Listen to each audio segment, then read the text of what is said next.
Do, do, do.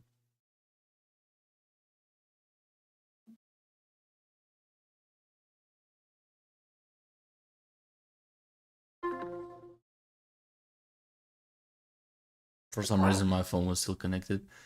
Gotta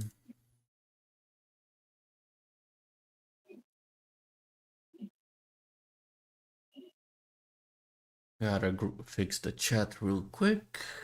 Do, do, do, do, do.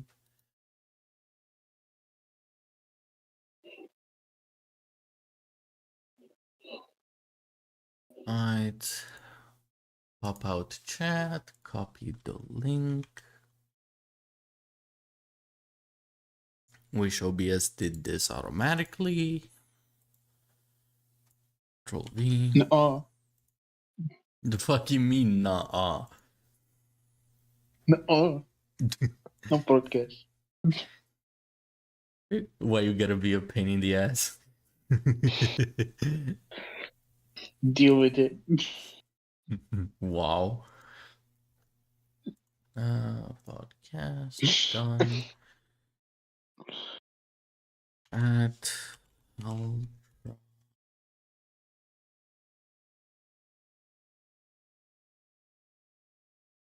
there we go. Save.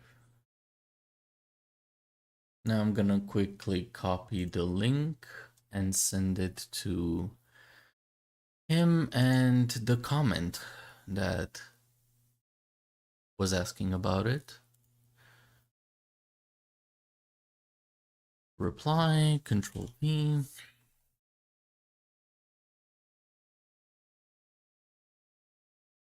Control N word. Ayo.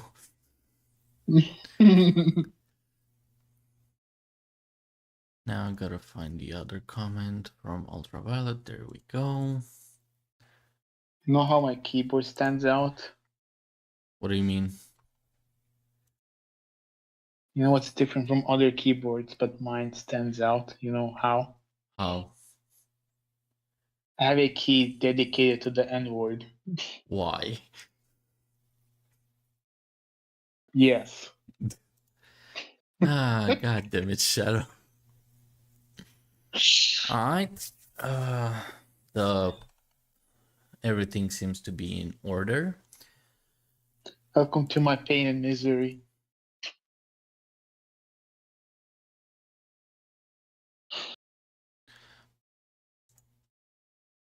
I'll quickly add iron just in case. Stop ringing. There we go. So, in today's podcast, we'll be responding to UltraViolet. Recently, I've seen two of his videos, one about Need for Speed Rivals and the other one about Hot Pursuit 2. On the Need for Speed Rivals video, I left a comment saying that it's one of the worst reviews of a racing game I've seen. And his response to that was very detailed explanation, but thanks. And my reply to him was, which apparently got deleted because YouTube doesn't know how to fucking register replies anymore, apparently. I basically said, just wait for my podcast. And one of his viewers, I assume, left me a comment on my War Thunder review saying, where's this podcast where you explain why UltraViolet can't review games? That is not what I said. I just said that his review of Need for Speed Rivals, or retrospective, or whatever you want to call it, it was basically a review of the game, was one of the worst I've seen about a racing game. Not that he cannot do it. If he is gonna do it, he might as well do a good job of it. But yeah. So that's one. We're gonna be responding. Me and Shadow are gonna be responding live point by point to his review, explaining where he could have done better. UltraViolet, if you see this, or join the stream in the middle of it, we can do another podcast where we have a discussion about this, or you can join in after we're done with the video, if I have time left, because I have roughly 4 hours. So yeah, let's break this video down, shall we? Shadow, I sent you a link to the watch together. Okay.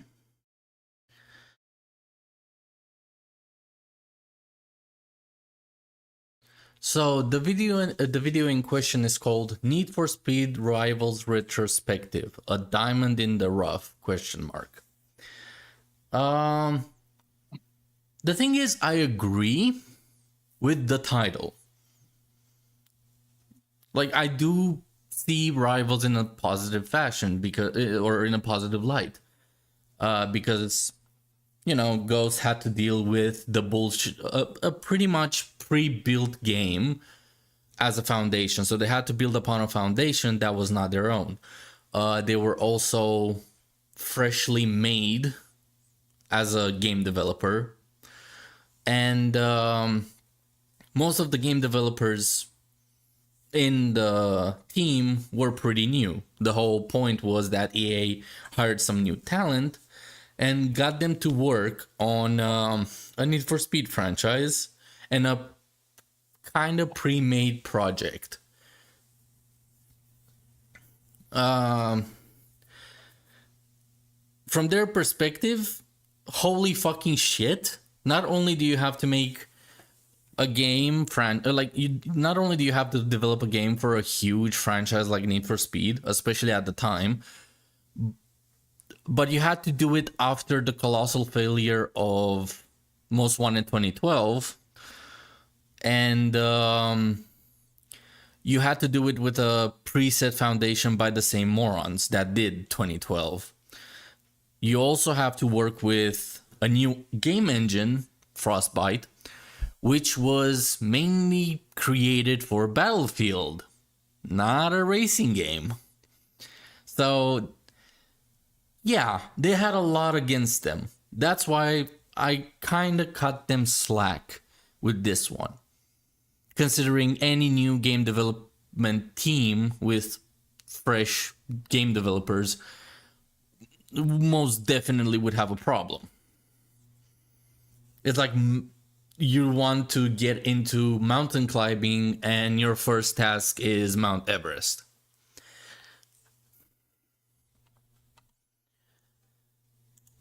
All right, let me take down the cover. The tale of Ghost Games is an interesting one. Need for Speed was in search of continuity when it came to new game releases, and in doing so, EA handed the torch on to Ghost Games, who then made 2 games completely contradicting the style of the other. But the first Need for Speed that they developed... Okay, first of all, yes, of course the games contradicted the style of the other because one was preset by EA.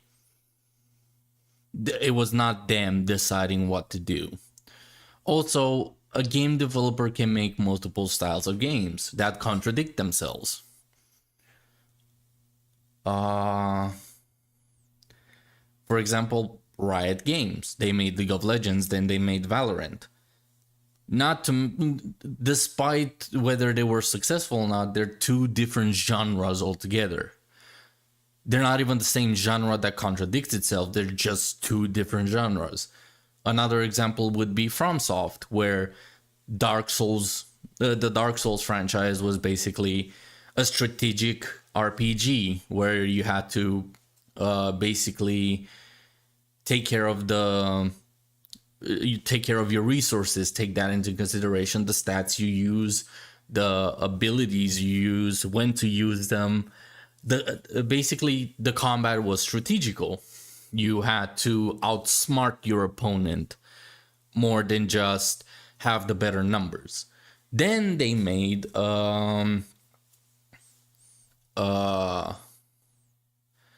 Fuck, it's slipping my mind. The game that everybody fucking jizzes all over. Bloodborne. There we go. Then they made Bloodborne, a game that's focused around quick, fast-paced combat that's, dare I say, hack and slash E. And by that, I mean you're not really focusing on how to attack the enemy as much as you're focusing on dodging the enemy's attacks and either parrying or counter-attacking after their attack animation is done. It was a very opposite view of how Dark Souls was created, but they're made by the same developer. So yeah, I don't see that as a contradiction. Also, let me quickly check when the game was made. Oh, when the video was made. Because he said they made only 2 games.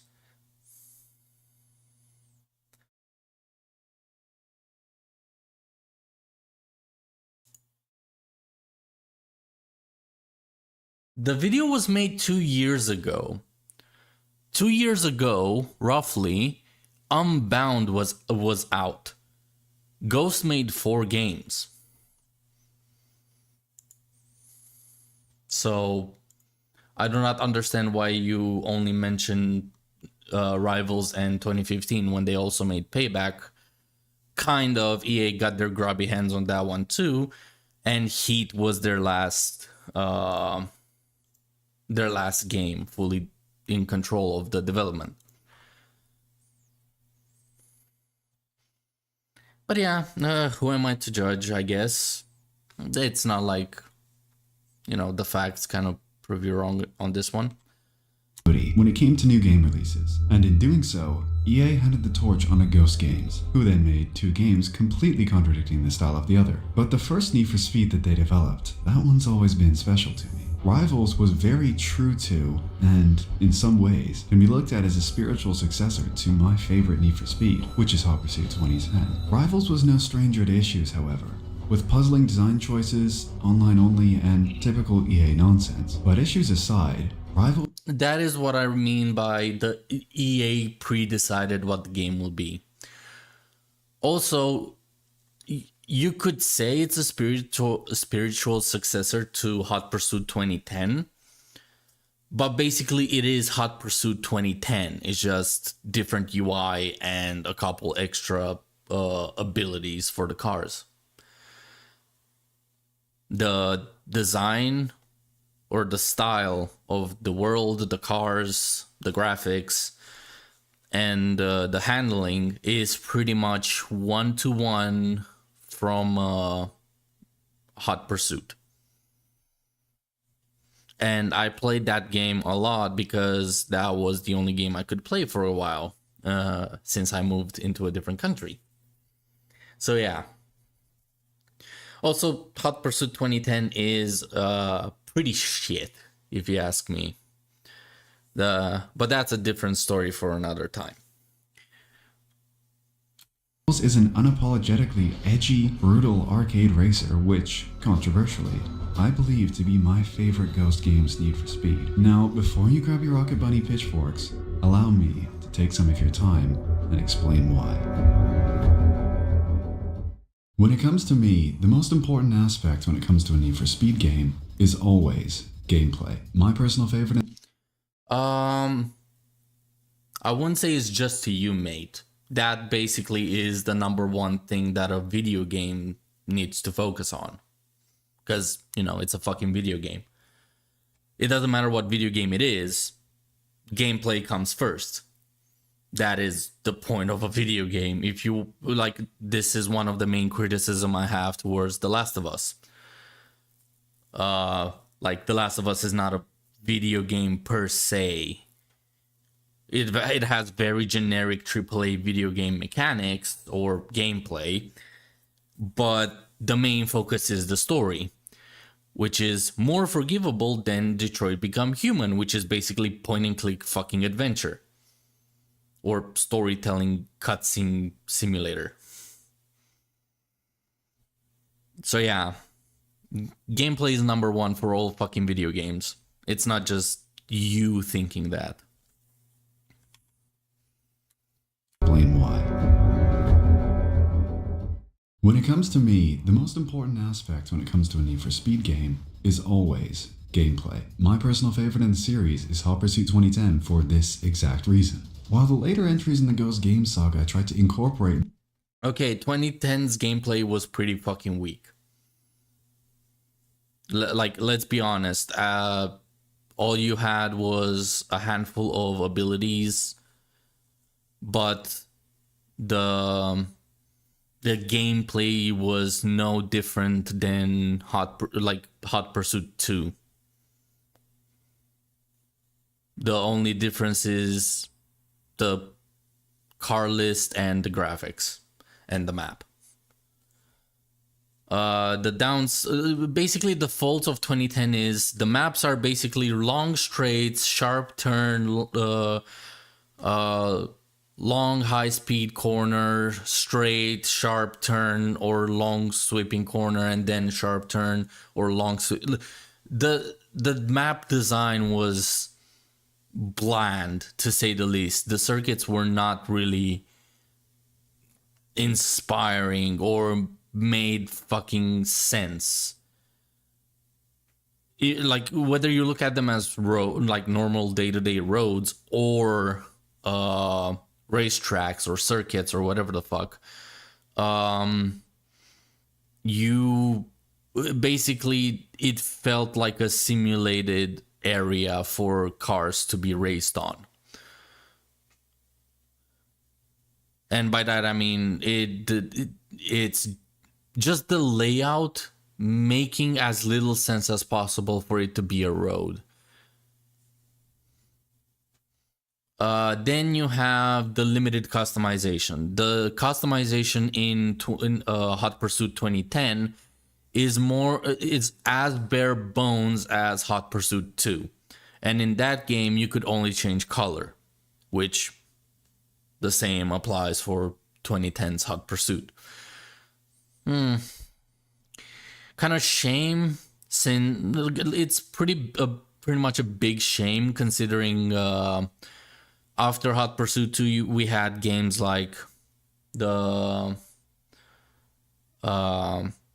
Underground series, the Most Wanted game, then we have Carbon, Undercover. There's so many other fucking Need for Speed, Pro Street, Shift, in general, so many other games that provided us tons of customization. Came between the Hot Pursuit era and this reincarnation of it. One second, I got a DM. God damn it, Arson. Yeah, Arson sent me a meme. But yeah, it's a huge downgrade from previous titles that we had so far.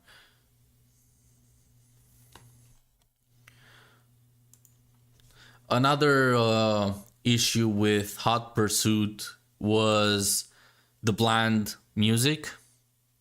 Something the Hot Pursuit series, for me and Iron's perspective at least, was pretty well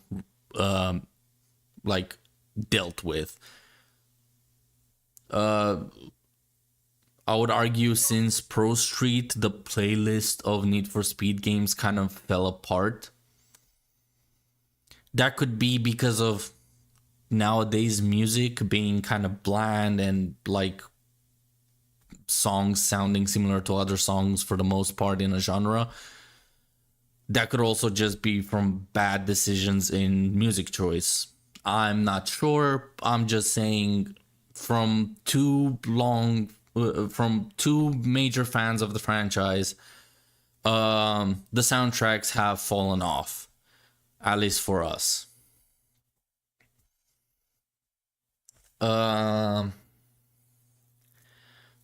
So I talked about the map, I talked about the customization. The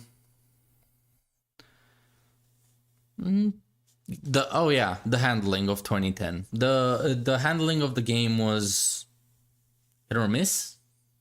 It was not amazing or shit. It was a bit buggy here and there, but the main reason it was horrible in terms of the handling was because of the shortcuts slowing you down more than actually helping you. The one of the key features of the Hot Pursuit series. In Hot Pursuit 2, shortcuts not only gave you an advantage, they were very modular. So if you missed one of the entrances of the shortcut, you would still have other ways to use it and still gain an advantage. Not as big of an advantage as taking the shortcut from the start, but at least it was there, and the option wasn't as difficult to take advantage of it. In Hot Pursuit 2010, some shortcuts did have that ability to join in on or to cut in the shortcut like in the middle of it, but the shortcut would still slow you down because most of the time it was an off-road shortcut, and because of the physics of the game, it would mostly slow you down instead of like help you cut the track, and they wouldn't deviate as far from the main track as other games. They felt very similar to Carbon's shortcuts, and Carbon did not take full advantage of the shortcut system.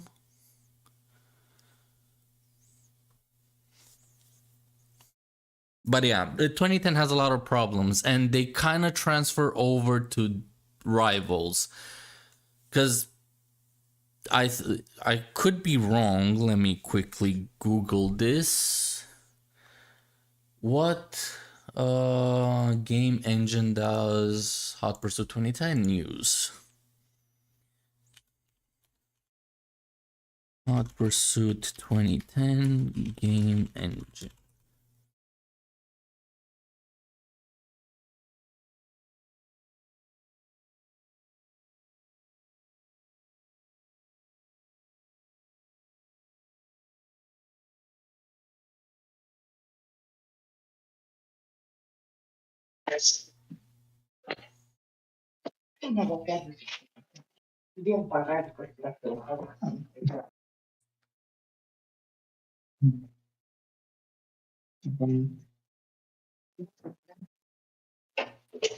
I cannot find that information.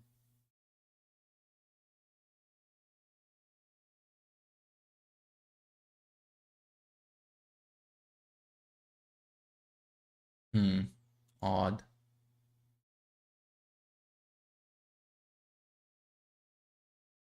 Control F, game and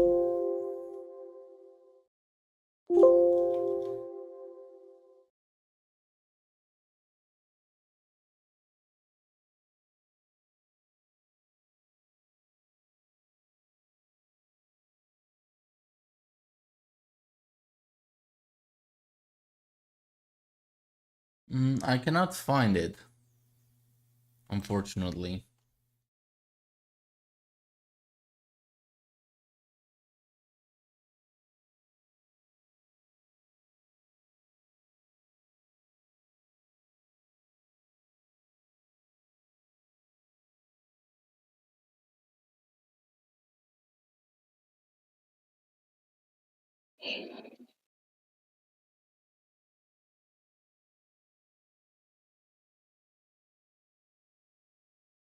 Oh, they use the Chameleon engine. Never heard of it. I guess that would explain why it felt so unique. Fair enough. But yeah, Rivals clearly follows the 2010 design choices. elements become the main focus, like some genuinely favorite in the series is Hot Pursuit 2010 for this exact reason. While the later entries in the Ghost Game saga tried to incorporate more elements to become the main focus, like some genuinely terrible stories, having customization as a selling point and not a plus, and dumbed down and easier races, Rivals didn't bother with any of that. What do you mean by terrible stories?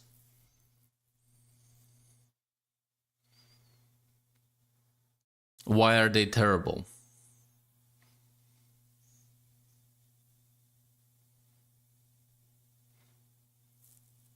Like, I understand why Payback's terrible, but everybody knows it's terrible and for why. 2015 wasn't terrible. Need for Speed Heat wasn't terrible. Unbound was shit because DICE doesn't know how to make a fucking game. And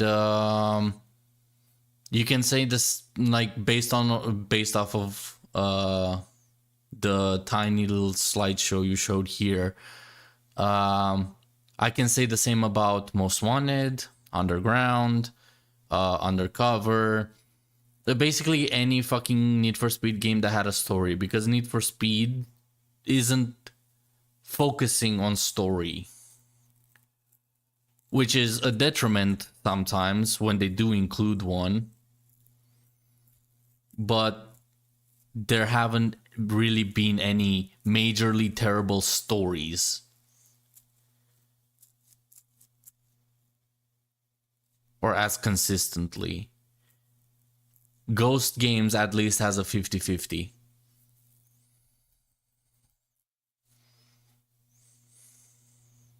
Actually, no, because the story of Rivals is pretty alright. The story of 2015 is pretty alright. Payback is the only shit one. And then Heat, which was decent. So, yeah. 75% success rate in terms of storytelling. Some genuinely terrible stories, having customization as a selling point and not a plus, and dumbed down and easier races. What do you mean? Hold on. No. The customization from Ghost Games is fucking beloved. It's on par, if not more beloved than the customization we get from Underground. I don't know what the fuck weed you're smoking, but the customization is not just a selling point, it's a plus. The only Ghost game that doesn't have customization is Rivals. Rivals didn't bother with any of that. What Ghost chose to focus on was making the most intense and brutal Need for Speed ever, and in many ways, they accomplished that. I wouldn't say intense and brutal unless you are referring to the online aspect where players with fully upgraded cars can just slam into you whenever they want. Because overall, Rivals in like offline mode or without the online or like other players intervening, you basically have a pretty alright game. The difficulty is nice. It's not too hard, but you shouldn't take it easy either, or you shouldn't be laid back when playing the game. It's pretty well maintained. Until, well, this ignoring a few bugs here and there.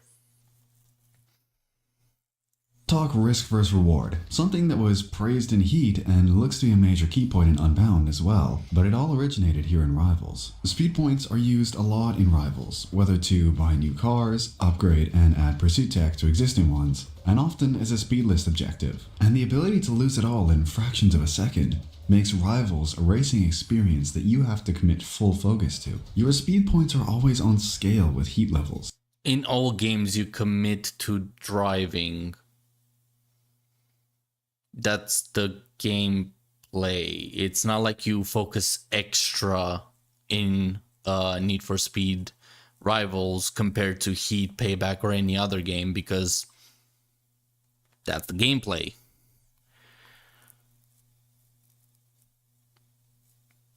It's kind of like saying in shooter games you focus on getting your crosshair on the head compared to other shooter games where you focus on kills. But I might be missing something. Let's rewind a bit.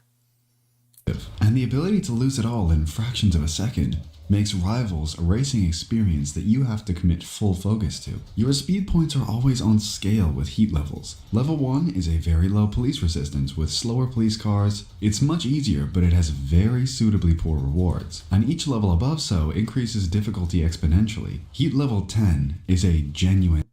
I wouldn't say exponentially.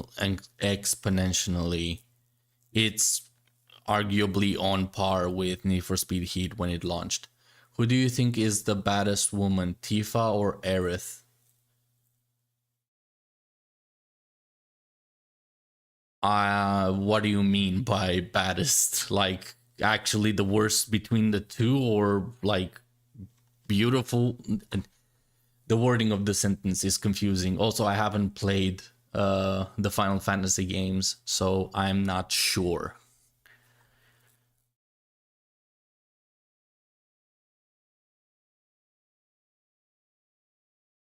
Challenge endless amounts of police in the fastest cars out there. Police choppers ready to drop spike strips without any notice. But the amount of speed points that you can... Dropping spike strips without any notice is bullshit, because the moment you see a helicopter in front of you, you know it's gonna drop a spike strip. It's kind of self-explanatory. It's kind of like a warning for a missile locking onto you. You know a missile is coming. Like, you don't get the beep unless something is like tracking you. So yeah. Makes this ever so tempting. What makes this also nail-bitingly intense is that it can all be lost before you even know it's gone. I believe that... That scene right there, that clip you showed, is what I would argue the reason why the game is quote-unquote difficult, because anybody can come out of left field and wreck you to shit. And that is a problem with the always online aspect that they were trying to go for.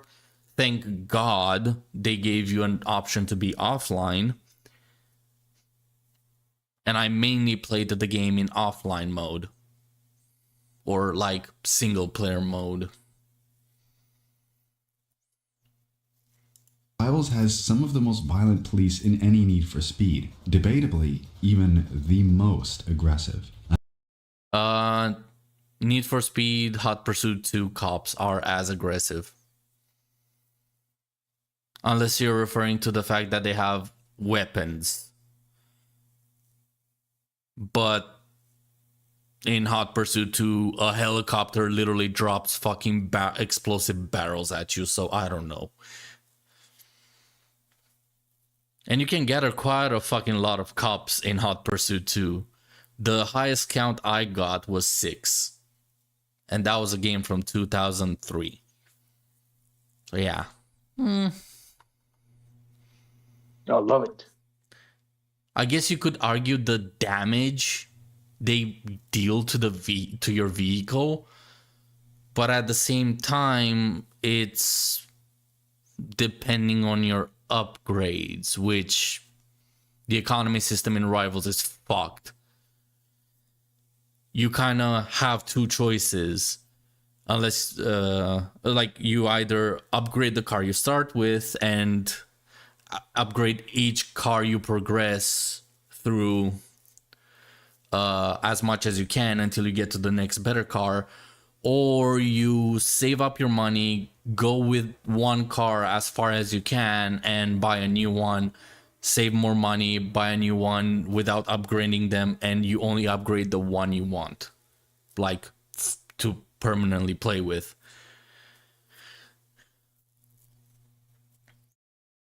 And the reason the economy is kind of fucked is because of your standard reward for racing at level 1 is extremely fucking low, and the higher you go in like heat, the more of a target you are for the online players, which out of left field, hello there, and slam into you and you lose all the points, which basically turns it into a grind fest. And from my experience with offline-ish mode, where I didn't get to encounter that many players slamming into me out of left field, it was alright. It was still grindy. You would still require roughly 3 races to afford 1 or 2 upgrades that slightly improve your car. It's just a matter of numbers. If the upgrades are expensive, make them worth more in terms of stats, or if they give me so little stats, make them cheaper. It's a balancing act, and they did not achieve it. And most certainly better than whatever 2015 was. True, but 2015 was not revolved around cops. You tend to forget that throughout these videos, the 2 that I mentioned at least. 2015, Underground, and Carbon do not focus on the cops. They're the weakest in terms of cops, and so many people reference that. However, they have them. They can become a pain in the ass if you treat them lightly and get overconfident, but they're not the main aspect. That is the problem you're ignoring. You immediately assume that 2015 will have a major focus on the cops. And the cops do become a focus when you're doing the outlaw stuff, which is one of the 6 paths that you take. You have customization, you have speed, you have drift, you have drift trains, or the crew one, and you have drag. But the drag one is not technically a path, it's more like a side. It's a type of racing that you can focus on. So yeah, it's only one of the original 5, technically 6 paths you can of racing you focus on in the game. It's not a focus. That's my point. Players in Rivals have a very limited tolerance for damage, meaning that even being at half health could mean instant death in certain scenarios. Even full health. I got fucking body slammed by a fully maxed out Agera, or sorry, Agera R cop. I spawned, drove towards a race, and before I even got to start the race, I blinked and I get a cutscene that I got slammed into by an Agera. Yeah, not really convenient. I don't know, this Moses guy I heard is a Makoto Ninja simp, so therefore he's a bad guy. That's not how I see people or judge people. I just look at the arguments they make. Also, technically, I threw the first punch, so yeah. I'm respectfully explaining why his video is bad and why I made the comment. This made every single repair shop meaningful and a sight for sore eyes whenever that icon would pop up in the minimap. Speaking of the cars, however, let's get into those quickly. Rivals has a great car list with sports cars like the 981. The car right in front of you is an example of not good choices. Oh, you okay, Shadow? Yeah, I'm okay. You were glitching for a second there, bud. I'm sorry. It's fine. But yeah, the Porsche Carrera S thing, they had to pay for the fucking license for this. That's one car in the list that could have been a different car that's more beloved. Nah, it's okay. Haru is better anyways. I have no idea what you're talking about, mate. Also, the car list is not that big in Rivals. And it's quite generic. You got your Lambos, you got your Ferraris, your hypercars, and a couple muscle cars here and there. You got some European, some BMWs. It's acceptable. There weren't many cars that really stuck out, or kind of made you play the game to unlock type shit. But yeah, fair enough. I guess it's a subjective thing in terms of how much you like a car, but that's not the argument he's making. Meaning sight for sore eyes whenever that icon would pop up in the minimap. Speaking of the cars, however, let's get into those quickly. Rivals has a great car list with sports cars. Yeah, again, not a great car list. It's a bare bones or bare minimum car list that most racing games would have. Cars like the 981 Cayman S and the BMW M3 GTS, up to some proper pieces of kit such as the 918 Spider, Hennessy Venom GT, and the Bugatti Veyron Supersport. Most notably, however, very basic choices besides the Lotus. Would be the introduction of a certain prancing horse who tends to not like seeing their cars get damaged or messed with. Ironic, considering Rivals has the most potential to damage your cars, so great job, Ferrari. A personal touch that I would like to add is the car introduction cutscenes. While yes, most of them share music and they all have a very similar background, except for similar, it's identical. No matter which car you unlock, this is gonna be the background and that you're gonna unlock. Like, it's shot for shot, same thing. Like the way you saw it unlocked now, that will apply for all cars. So it's not similar, it's identical. My favorite, the Pagani Huayra, which is the only one to use Love Songs, Drug Songs by ex-ambassadors as the background music for it. I personally adore that song, so I may be a little biased here, but that one is easily my favorite. Okay, so far... Hey, Iron. I have returned. About fucking time. Finally, I was about to kick your ass. I'll go pissed off. The fuck you mean? You were eating burgers, you fat American. He said it in such a Russian accent, too. Wow, it's like not like I was barbecuing my ass off trying to fix my dad's truck. Damn, what's wrong with it? Shoot. Ain't got no gas in it? Who's Tyrod? Oh, fuck. Mm-hmm. I hope you managed to fix it. That was the fun part. I couldn't. The inner and outer, because it's a solid front axle. Oh, fuck. So the assembly is different. It seized, and I don't have the equipment to basically unseize it so I can replace it. But the boot and everything itself was in pretty good shape. So I put it all back together. I put it back to the hub assembly and all that. Tightened it, threw the cotter pin in it, and then the plate in the wheel went away. It was loose.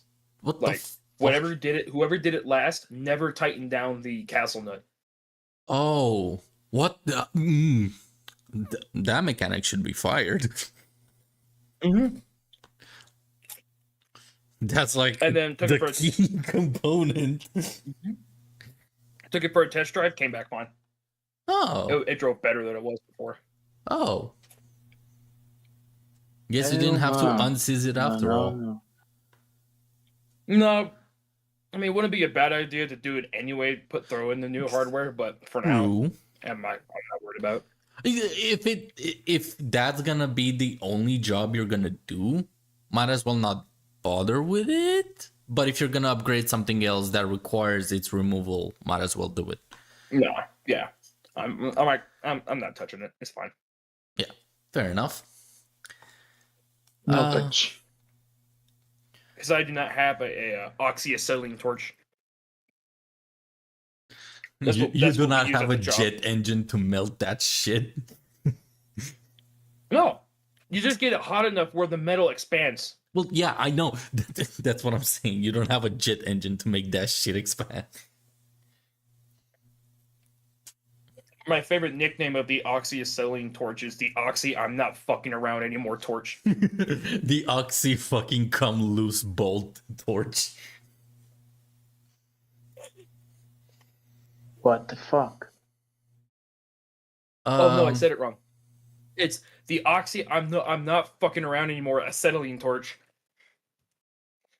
There it goes. I forgot the oxy. I forgot the acetylene part. The oxy I'm not making a fucking request torch. Can't be tight if it's a liquid.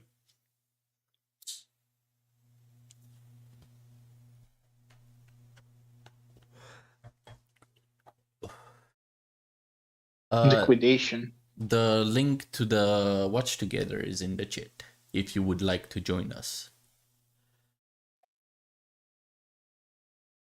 Can you get food for $6? Yes, you can. Quite a Taco bit of Bell. it. What? I was gonna say Taco Bell. I was thinking, groceries. Oh. Yeah, that works. Burger. Depends where.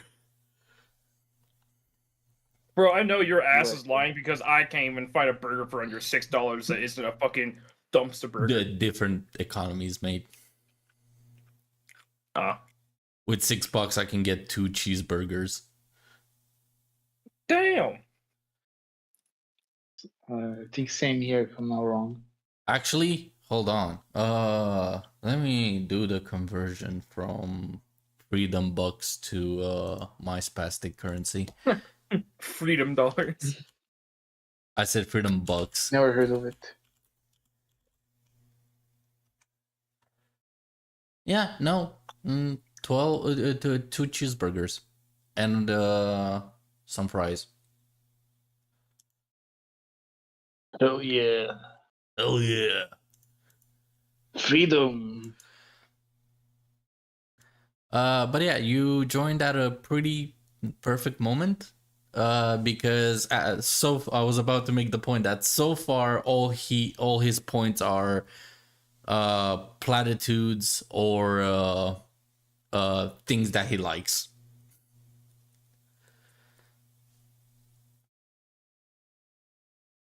The Need for Speed Rivals video. Oh yeah, that horse shit. Oh, by the way, I finished the Hot Pursuit video, and dear God, the claims he makes at the end. Oh, Now this is fuck, what do you call it?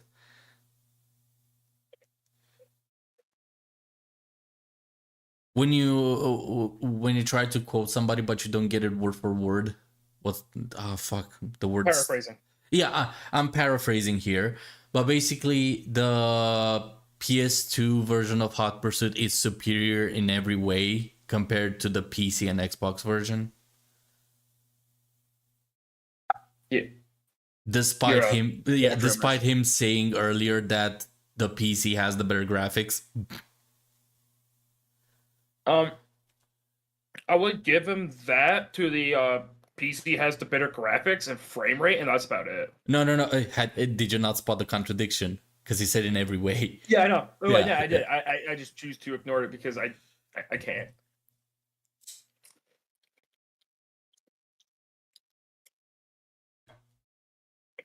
Epic America. But yeah, we'll get to the hot. We might get to the hot pursuit one if we finish this one quick enough. Hell no.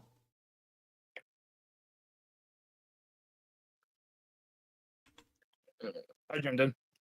Which is the only one to use Love Songs, Drug Songs by Ex-Ambassadors as the background music for it. I personally adore that song, so I may be a little biased here, but that one is easily my favorite. And that's just the racer side, however. On the cop side, the tone shifts to be a much more badass theme, with some really menacing cutscenes. Both racers and cops have their own unique car lists. This is a move that was pretty controversial, but I don't mind it. It encourages you.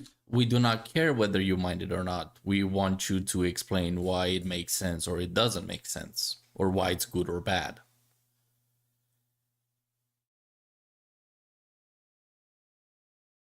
You know, kind of the point of a fucking review.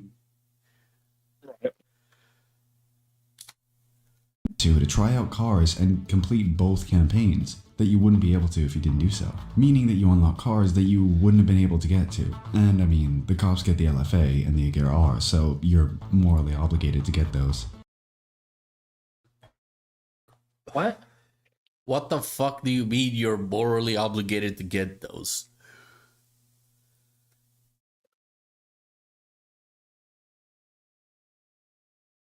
This is what I mean by this is one of the worst fucking car racing, like racing game reviews I've seen. Shitty claims like these.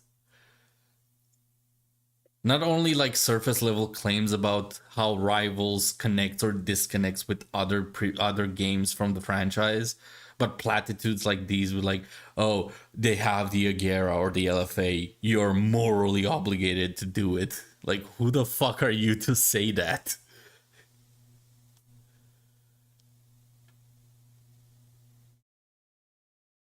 Low-key impressed you had the balls to do this. Freedom of speech, so you go crazy, but going crazy over a near 3-year-old wildly subjective YouTube video reeks of immaturity. Have fun though, y'all. You would have a point if you didn't only mention that only 2015 and Rivals were the Ghost games at the start, and the fact that in your comment you said not a lot of detail, but thanks anyway, when I mentioned that this was one of the worst race game reviews. You have no fucking moral high ground. We can talk about it if you want after we're done with the video, but overall, you're making objective claims in certain cases. It's not subjective. Also, it's only 2 years old. This, like, you made this video right after Unbound. Why are you talking about a game from 2013? 14?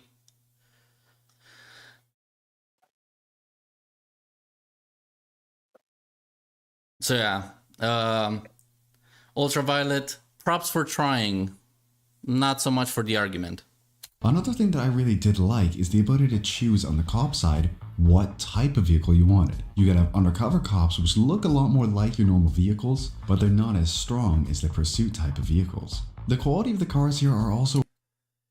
Also, you forgot to mention that they're faster. And that would be a compelling reason as to why to get it, not just because it looks like a standard car. Really solid, with some fantastic car models. Oh, and this game had working convertible tops, in which it didn't mention in any marketing material as a feature, only to have it on maybe 2 or 3 vehicles at launch. I mean, this is a good fucking point. The fact that you did not require an extra car on the car list that you had to purchase to unlock the convertible point, the convertible mode. And didn't have to pull the Forza Horizon 5 reveal trailer. It's like, oh, look, guys, we got operatable convertibles now. Look. You mean... And it still has convertible models. You mean Need for Speed Payback, Heat, and especially Unbound? No, I was talking about they didn't have to make a whole fucking reveal trailer centering around the convertible feature. Oh, right. My bad. Yeah, that was like, Yeah, bruh. that was So, stupid. Like yeah, you, and then you they do not still require. pulled. I was Yeah, and they mainly still focusing pulled on the Need for fact Speed that thing too. I was mainly focusing on the fact that, oh, look how many cars we have in the game, despite a quarter of them being just a convertible version of the fucking hardtop version. Yeah, And you still have to pay for it, sometimes more. and you know what's the funny thing is, it's still a thing in Horizon 5. You still have convertible model cars. Like, it's the convertible. True, but in the Horizon franchise, you make money like it's nothing. Yeah, The economy supports it. In Need for Speed games, not so much. no. Yeah, Unbound, that was a bitch and a half to deal with that, trying to grind out cars, and only find out you grinded out the wrong one. You grinded the convertible. It was fucking retarded. I hated it. Yeah. Horizon 5. Sounds are also on par with some of the best, with the Lexus LFA and McLaren V8 cars having some of the most true-to-life sounds in any game I can remember.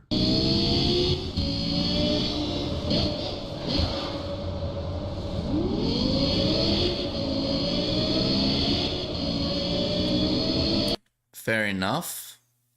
Yeah. 2 points so far that are accurate and pretty good.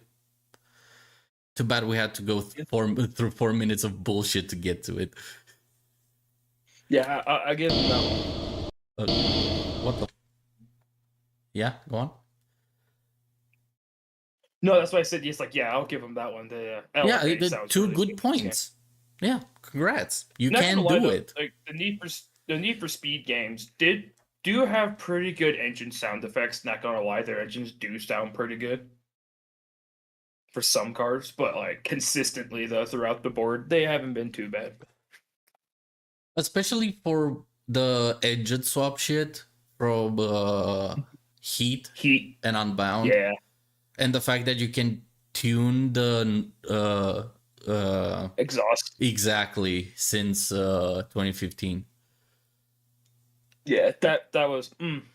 Yeah. No, we went over this. Nice. You couldn't do that in 15. Oh fuck! Right, it was in Payback. I never played it, but I'll hold you to that one. I remember it was in either one of those two. I don't know why I remember it in 2015, but I'm sure it was in Payback. Probably because 2015 had a lot of like the sliders and stuff like that for like the tuning of the suspension. Yeah, that could be why. Yeah. Not gonna lie, I love that feature. Oh, Yes. that was amazing. Yeah. The only complaint about the suspension slider is that when you reach, like, let's say you're going down with the suspension, in 2015, it's much lower than in the rest of the games. Like, what we would consider, like, what the game considers bottomed out on the slider is what we would consider, like, middle. Yeah.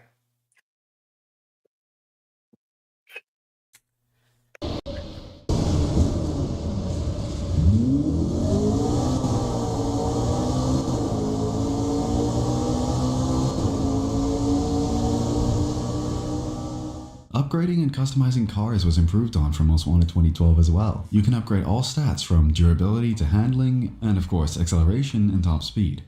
I love how you have to go from Most Wanted 2012 because you know you cannot say the customization went up from previous fucking iterations like Undercover, Underground, Most Wanted, Carbon, All the street racing literally era every things. other fucking game between the Hot Pursuit series and this. No, Hot Pursuit, you couldn't do anything other than colors. Well, yeah. Same applies for It's- Hot Pursuit 2010 and this. You can change wheels. Congratulations. You did one extra feature. Like, yeah, game, no. 10 of 10. I would not praise the customization in this game under any circumstances. I would consider It's it a like- major fucking downgrade. I wouldn't really call it a downgrade either. I just said it's mid, just eh. It's Oh, not even cool. me. Change It's wheels. like the bare fucking No. minimum to call it customization. Right. You can change Am color. am I really going to shit on them for that? No. On Need for Speed as pay rivals as a whole for that. No, I really couldn't care because when you look at this type of gameplay, it reminisces of the older titles where you have the high performance cars, the windy mountain roads, and all of that, where customization was just colored. So I'm like, I kind of see that as more of a nod to the past. So I couldn't really care as what I expect this game to do. Yeah, Like, but you show me a street racing game with like tuner cars and all of that. I expect tuning and customization. exactly. Also, the detective left a comment called that says Need for Speed fans summed up. They stay inside their little ponds, leaking whatever truth suits them into the growing cesspool of society at large. The fuck? What? Did he just make those words up? I have no idea what his. I'm not sure what you're trying to say. Like, you're trying to make a diss at Need for Speed fans, but just because we're Need for Speed fans doesn't mean we can't compare to other racing games. We mentioned Forza. Right. Like, Because you gotta remember, the racing game genre is not just Need for Speed. exactly. It's multiple genres. Just like So someone's a when we little compare man. it, but guess what? We can compare each game of the same franchise. To each other, Whoa. yeah. Like, that is the point we're making. Need for Speed games compared to other Need for Speed games, because that's what he's doing. Like, we're staying relevant to the video, because if we're gonna compare Need for Speed to other games from other genres, what's the fucking point? Because other genres are not like Need for Speed, and Need for Speed is not like other genres. There's more simulator racing games than arcade games. At least at this point in time. Need for Speed is one of the biggest arcade racing games. And I think, correct me if I'm wrong, one of the last ones alive.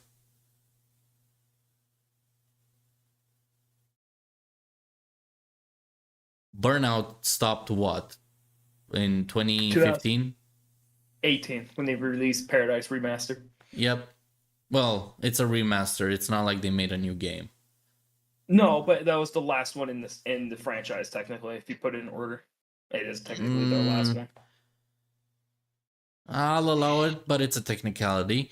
Yeah. That's what I was trying to say. And the other, what other, like, arcadey racing games come to mind? Yeah, you got Ridge Racer, but that died out in 2012. And the only other bigger, big name that people would recognize is the Asphalt series, which is a fucking mobile game that was ported to computer. Oh yeah, don't get me wrong. I enjoyed playing it, but they fucking ruined it. It's not. That's not the same anymore. I played it on phone, got bored in a couple races, and they apparently kept making them. Yeah, no, that game kept me entertained for hours. It was just an amazing. I like the tracks and all that. It was fresh. It was a nice fresh take for me. Yeah, well, but it was also free. Yeah. And I'm like, all right, I got bored after like a few months, like almost a year. Uninstalled it, come back like a year later, and it was just like pay to win type bullshit. I'm like, what happened to my childhood? I agree with Detective. The problem with most Need for Speed fans is that they would have stay within the Need for Speed franchise. But that's what the video is doing. The video itself is comparing rivals with other Need for Speed games.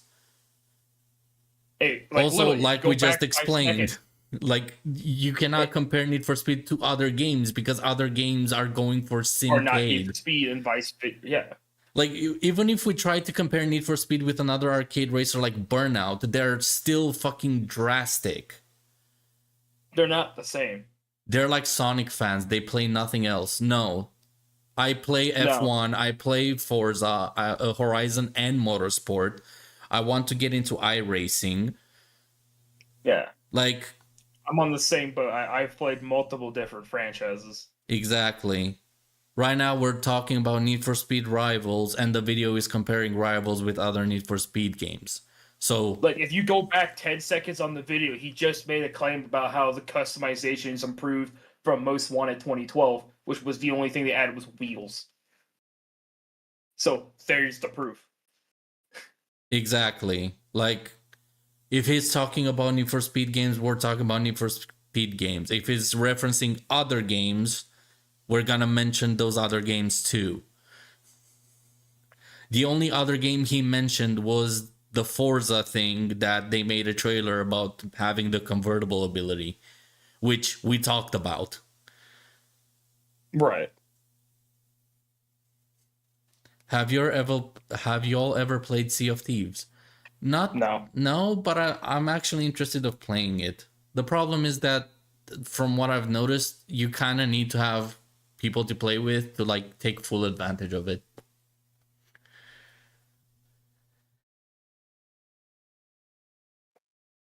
All without having wanted. Why are you all so stuck on the MW12 customization point? I said that because it was the last game in the series, guys. Come on now, don't straw man. Oh, no, we weren't. We were trying to retort somebody else's comment of how we're only talking about Need for Speed games, even though you made a obvious point about the improvement from one to another. Yeah. But also, my criticism, the criticism that I originally made to your point about customization was it's oddly convenient that you're focusing on Most Wanted 2012 instead of the other entrances in the fucking franchise that have way more customization. You call it an upgrade from the last one, but let's be fucking honest, you're comparing Rivals to the worst Need for Speed game ever made. Fucking Asphalt games are better than Most Wanted 2012. And those are free mobile games. I never played 2012, and I was told it was like stupidly easy. Track from the other. Pursuit tech from Hot Pursuit is also back in full swing, with some new additions as well. Our favorites like turbo, EMPs, and jammers, alongside the electrostatic field, which surrounds your car with a field of energy, which can be used for both offense and defense, by either ramming into other racers and cops for extra damage, or using it at the very last second before an EMP hit to cancel it out. The police also gain access to shock rams, which rocket a giant pulse of energy from the front of your vehicle and repel racers into either walls or, ideally, other racers. Pursuit. Dumpsville, trust me, I know the feeling, because some of my comments also disappear when talking and replying to people on YouTube comments. It's just YouTube cannot fucking figure out how to keep comments sent. They're gay. And stupid. But yeah, I do agree that the whole abilities to cars thing is pretty cool. The problem, it's from the previous game. It's then you have a couple of added additions too. Yeah, it's a drag and drop from Hot Pursuit 2010, and they added their own thing to it.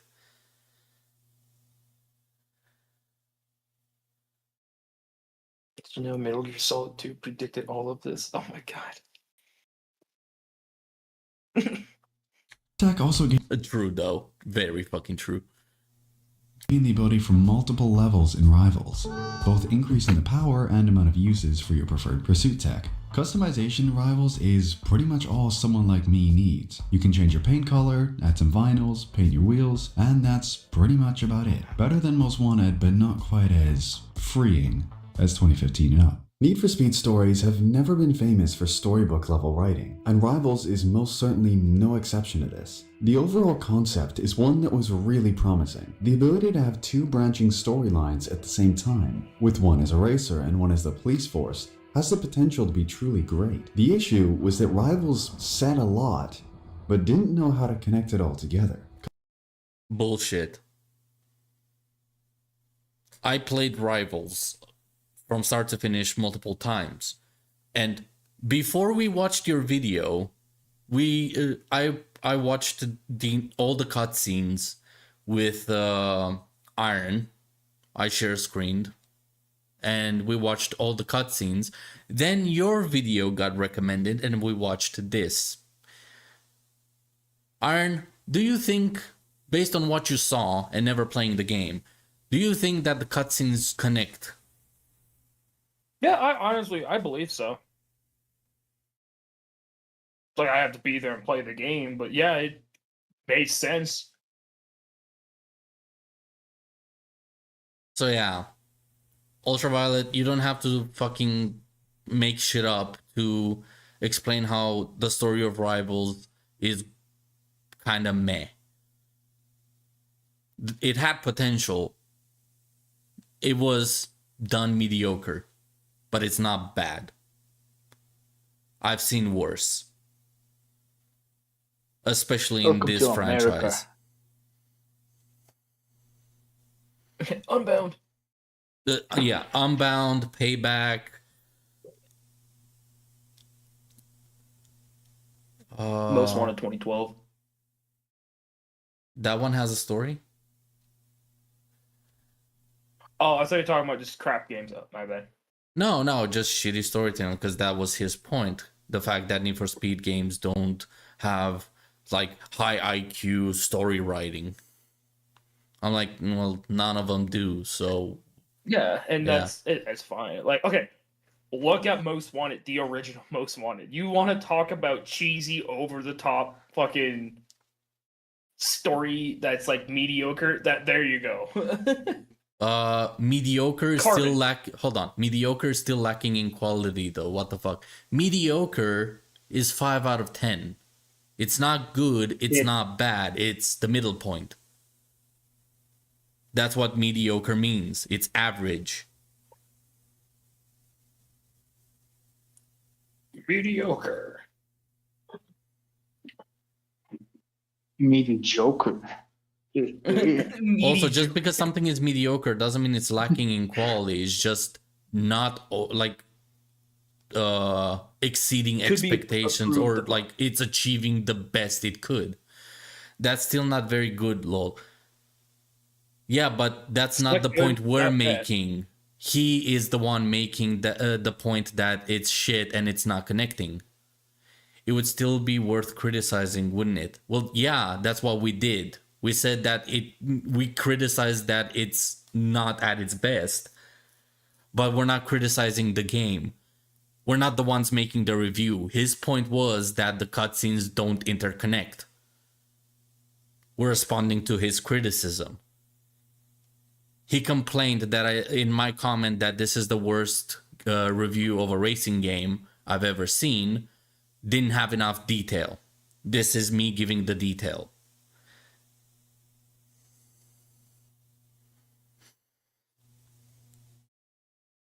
Detail.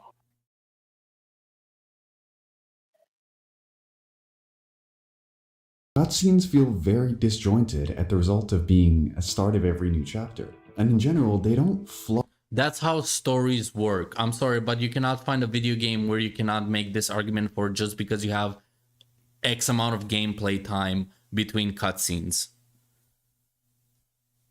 You can literally make this argument because you didn't give an example of anything that makes it disjointed. You just say it's disjointed because you get a cutscene at the start of every chapter, which is the point of every fucking game story.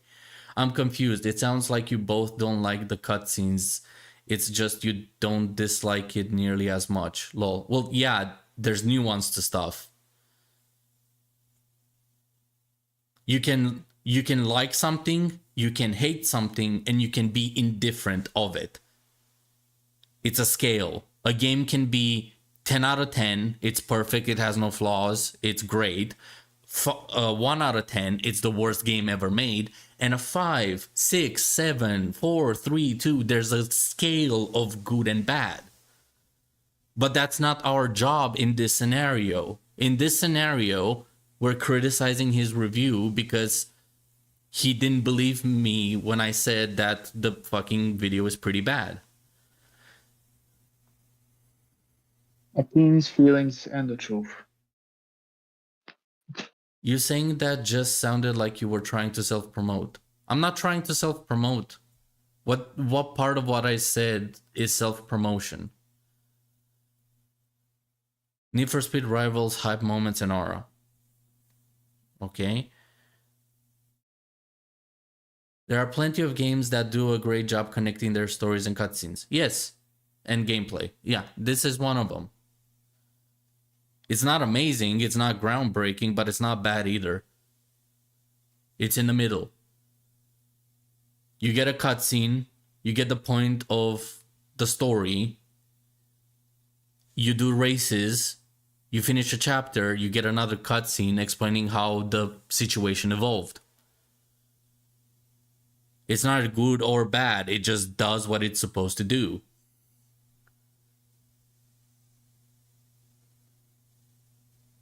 Good people.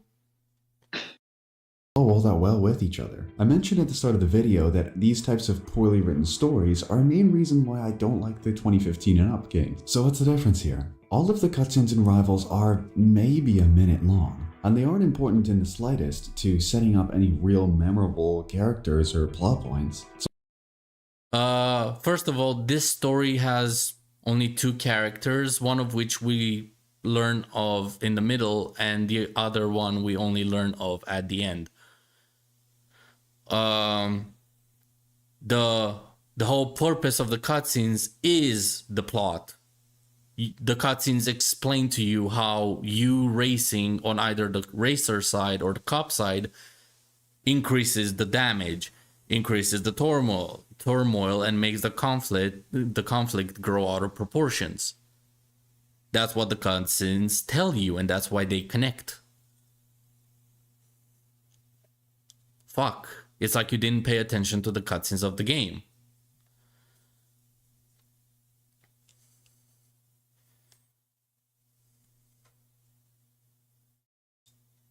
Characters being no one and no one. No, there's 2 characters, Zephyr and F8 or Fate.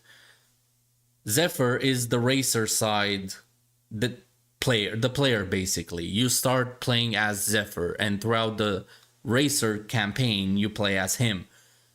On the cop side, you go from playing your average cop on patrol into Fate. You play as the cop that takes it further than the others and goes outside of the bounds of the law. It's not that fucking difficult. Fuck. Montego, this is us giving detail.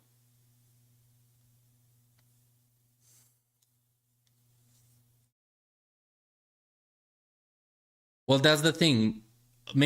Spending time creating a YouTube comment, all of the points we're making right now would require me to spend paragraphs on a YouTube comment that I'm limited in the amount of stuff I'm allowed to say in a comment. It has a fucking type limit. A podcast does not. And I offered for him to hop on after the video is done or on the next podcast to discuss this. He backed out. The door is still open if he's willing to, but I digress. You can scroll up in the chat and see his comments.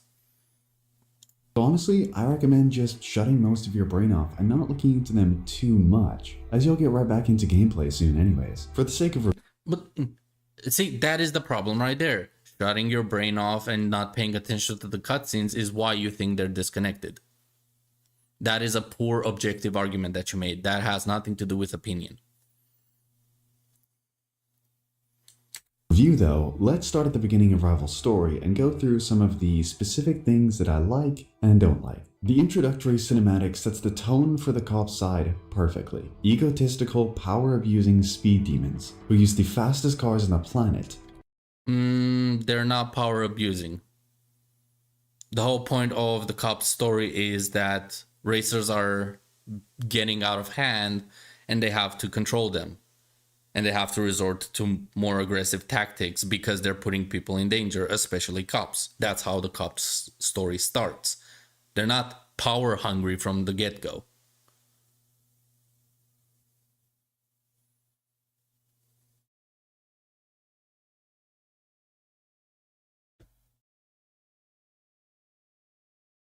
To catch racers under any conditions possible, even if it means endangering and damaging public property. The racer side represents freedom. You play as Zephyr, seemingly a prominent figure in Redview County's racing scene, who highlights the urge of racers not to be held down by these controlling and corrupt police, rebelling against them to prove a point to the public. Rivals is pretty famous for some try-hard voice lines, and I think this section right here showcases this quite well. You are asleep. I am awake. I am the reality show, the catalyst, the 15 minutes you'll never have. You want to know why I do this? I want to know why you don't. But with the edge... So, Iron, can you think of other corny fucking edgy lines from previous games that could fit into this? I can hit you with one right now. Ready to donate another ride to the Razor Foundation? Send all the cops after him. All of them? All of them! My God. Yeah. Or what was it? Cross from Carbon. Sit down. How you doing? I'm ready to settle another score for Rockport.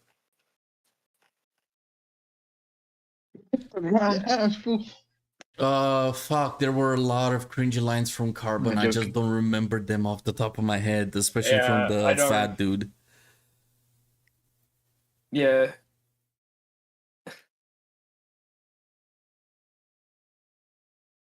Try to remember other ones for fucking Most Wanted. There's so many. Yeah.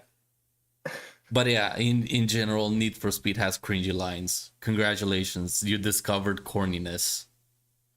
Dare I say the fucking Raimi trilogy of Spider-Man?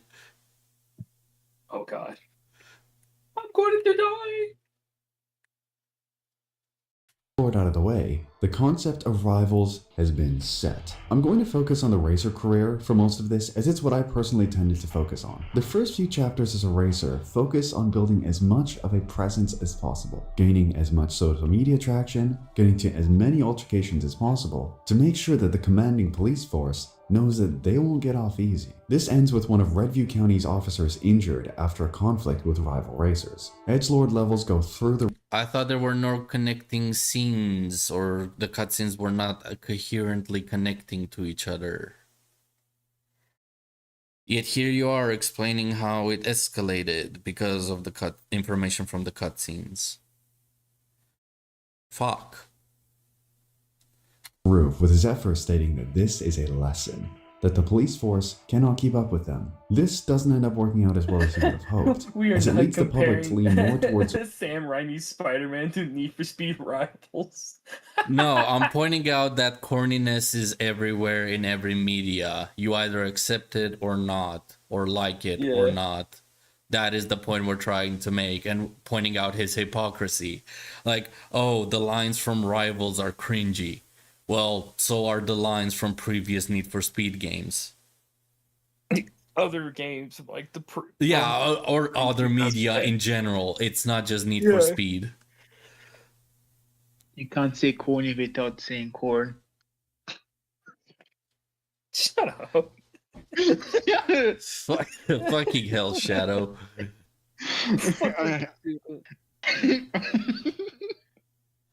I'm here for the memes, man.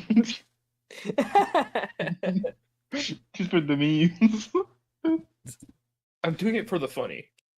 Supporting the police force than the racers I am who are funny. supposedly fighting for their freedom. The police force didn't take the hospitalization of one of their officers very well, halting patrol cars and bringing in the FBI's Special Vehicle Squadron, with even more intense pursuit vehicles. Alongside this, however, is the introduction of an ex-street racer gone rogue, joining the police force and taking out racers from the inside, known as Fate. The introduction of fate and these more aggressive techniques lead the police force to become more violent than ever, with destruction and casualties going through the roof. Instead of letting fate use this spotlight to take us down, Zephyr decides it's time to use fate to our own advantage.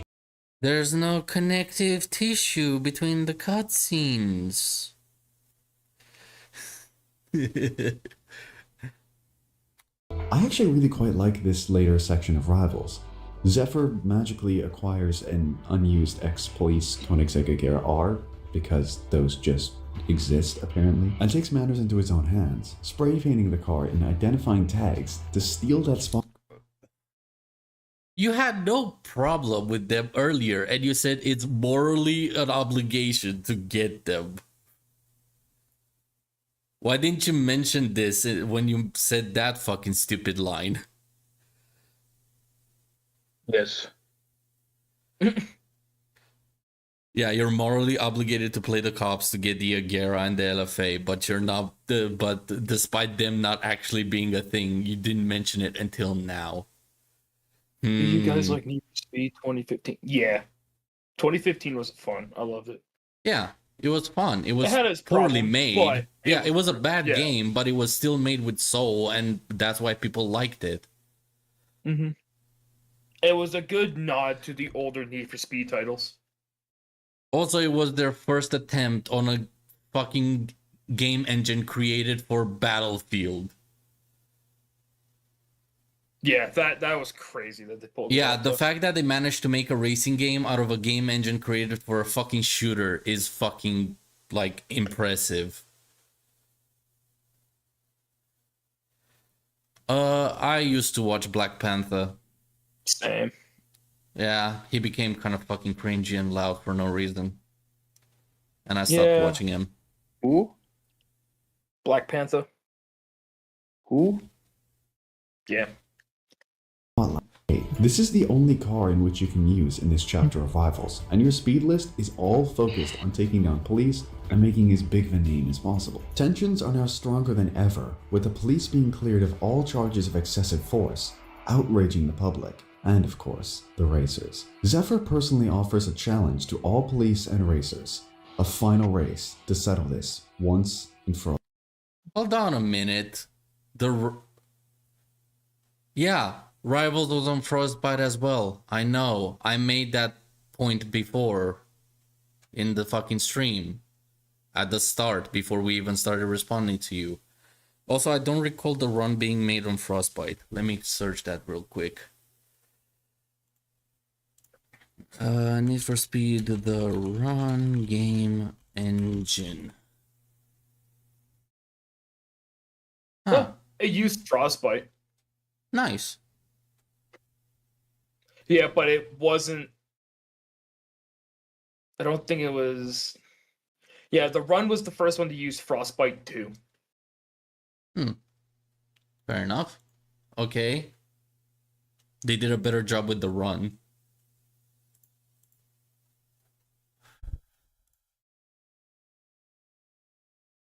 Oh, that's what the issue was. What? It ran a whole new engine for for Battlefield, the Frostbite 3 engine for 2015. So Frostbite 2 was used for the run and Rivals. So when it came with the recently released Frostbite 3 for Battlefield, that's where the issues came from. Also, the fact that it took 3 fucking games to turn a game engine from shooter to racer.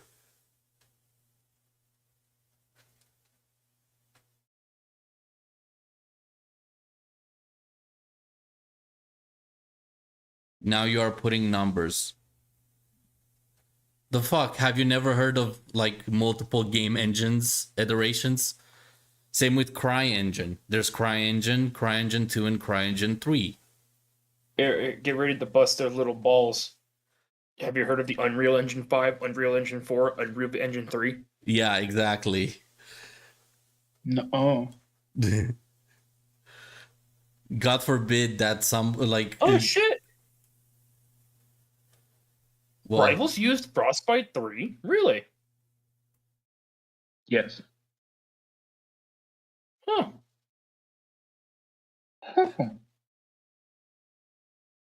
Oh yeah, I thought it was due to the time period. I assumed it would be 2. Huh. Either way, it's still a new game engine, not designed to be a game engine for racing. That is the point. You literally make a... That's like me asking you to make a racing game out of the fucking Source engine. Let me add it. Yeah, the Rivals was also on Frostbite 3, man. Look it up. Yeah, They'll do it better. congratulations. Do it mix so. Yeah, cool. A new Strawman. Dude, I'll use what the fuck Microsoft are you on Paint. about?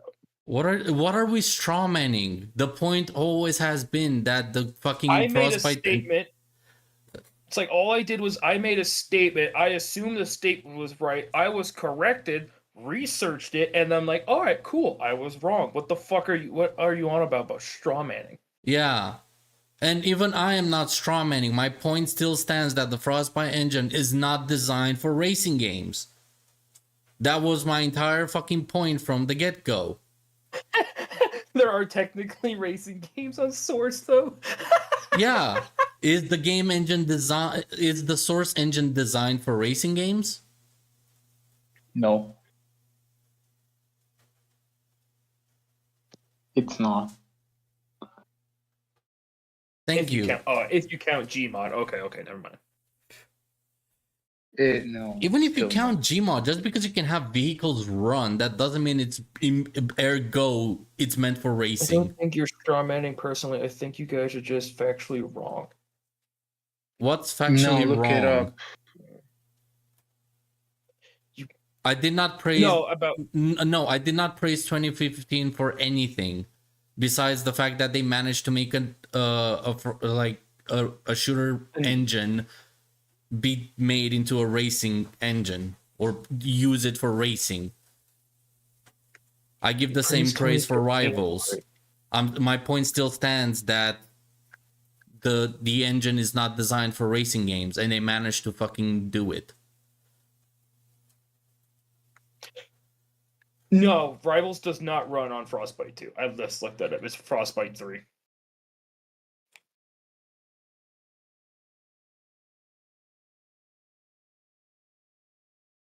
Which, if I remember correctly, wasn't Frostbite 3 a buggy ass engine to work with? That's what made it hard. Yeah.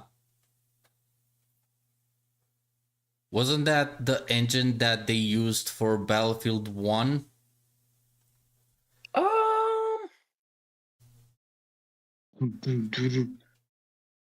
I remember it was specifically the Bad Frostbite Company. engine Frostbite- line the was Frostbite originally engine, designed for Battlefield. Yeah, 2008 for Bad Company. Ah, That's what it started, and then ever since then they still use it. nice. But yeah, it was designed for Battlefield, a shooter. It was not designed for racing. The fact that they're using a shooter engine in the first place is impressive that they managed to make racing games on. And I give the same kudos for The Run and Rivals. The point still stands that is a fucking stupid decision.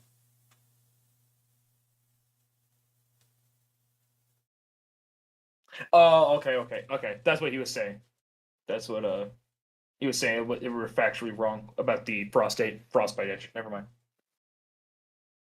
Oh, fair enough. Yeah, that's fine. I don't mind. Yeah, that's fine. I was wrong on which engine and which games were running on which engines. Frostbite was not the only non-FPS game with it, though. What other game was it? Did EA really cram a Frostbite engine in everything? It's EA. If they're gonna spend money in an engine, they're gonna fucking shove it down every single game's throats. They like money. Money.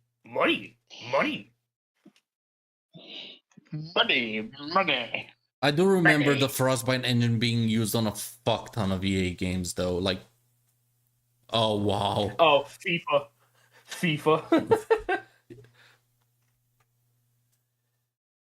I think all their sports games probably run it too. UltraViolet, I'm not singling you out.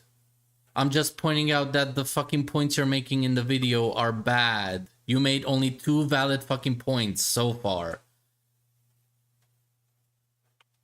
I made, what, 3 mistakes so far?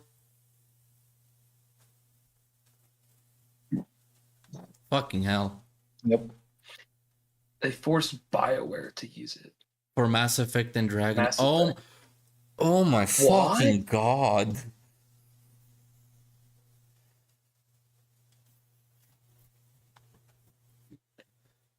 That is horrible. Plants vs. Zombies Garden Warfare. Are you serious? What are you saying? Wow. They Not forced singling you BioWare out to brings use brings friends on the podcast without inviting me beforehand. I literally sent you a message at the start of the podcast that if you want to hop on, you can hop on. We're gonna finish our video and you can hop on. Because responding to a video while also being the video being defended by you at the same time will run forever. I thought this was coming. No, to be fair, I never really played a lot of the like Mass Effect and shit like that. Nor do I really know the more technical aspects of the games, like its built, its engines and all that. So no, that was new knowledge for me. I also said that you can hop on when you first commented. You can scroll back in the podcast to when you first made a comment on screen. The comments are on screen so you can see when you first made your comment. And I said you can hop on if you want. I also said it when Iron joined. I figured the remake, this Dead Space remake, probably used Frostbite. I figured. That explains why the remaster was so fucking buggy. You could lose the fucking HUD completely. Or get forced into first person. Dude, that would be terrifying. Of course you did it. Need for Speed games don't. Need for Speed fans don't. Dude, I'm not a fan of Need for Speed. I hate to break it to you. Racing games as a whole kind of fucking flopped after 2010. Horizon 4? Fair, yeah, but I mean, there was obviously a couple like diamonds in the rough type thing. Fair enough. Like you had 2015, you had Rivals, you had Forza Horizon 4. Motorsport 5? I did enjoy 5. That was pretty fun. If anything, I'm more of a Gran Turismo fan than anything, so fuck all your comments. Super presumptuous to assume that I'm watching your podcast the second it starts while I work 70+ hour weeks. Like my life has no revolve around your podcast about a near 3-year-old video. Mate, I said it 3 times. Also, I have a fucking 9 to 5 as well. You're not the only one, Same. Cupcake. The only reason the podcast didn't happen yesterday was because Iron had work. And like I said before, and I'll say it multiple times, you can hop after the video or at another date and we can do a one-on-one. The reason I invited Iron on the podcast is so you understand that it's not just me having a vendetta against you. We're two fans of racing games that both have issues with your points. This might be the definition of rent-free. Accurate. Getting into some of the game for this final race. This one is not easy. Playing this race on any of the higher heat levels is a suicide mission, and a testament to everything that makes Rivals gameplay so damn good. But this final race doesn't end how you would like it to. Zephyr runs into a police roadblock, and gets into a massive... Also, just because a game is difficult doesn't automatically make it good. crash. He's assumed dead, I'm but in the final ultra mega cutscene, starts up autistic his about engine game and engines, gets so I would going. literally The correct vast y'all majority of the cop immediately. storyline is just the race. That's fine. Dude, That's funny. actually pretty. That's a very useful trait to have. Yeah, that's actually really dope. Yeah. I mean, No, I don't we're mind. not playing. We're not playing that. It seems like I'm mad, but I'm genuinely chilling. I just don't like hypocrisy like this, and I don't like hypocritical videos like yours. I'm sorry, you made the statement that the cutscenes don't connect, yet you bothered to explain the entire connective story of the cutscenes. You also made claims that the customization is better than 2012, yet you go out of your way to ignore the customization of previous games in the franchise, which it's a bit shitty. If you're gonna compare a game to other previous titles, you should compare it to all previous titles. What? Y'all don't even know that Medal of Honor Warfighter runs on two different versions of Frostbite. What are you doing with your life? Wait, what? Hold on a Sorry, fucking what? minute. How does a game run on two different versions of Frostbite? One's for show and one's for bowling. Good one. I guess it, Side, but Oh, yeah. I guess it could be possible. My question is how? I've never heard EA of a Space game Magic. using two different engines at the same time, or it's like throughout the game. EA Space Magic. It's like the what was it? The TF2 JPEG of a banana or a coconut. If you take it out, the game won't run.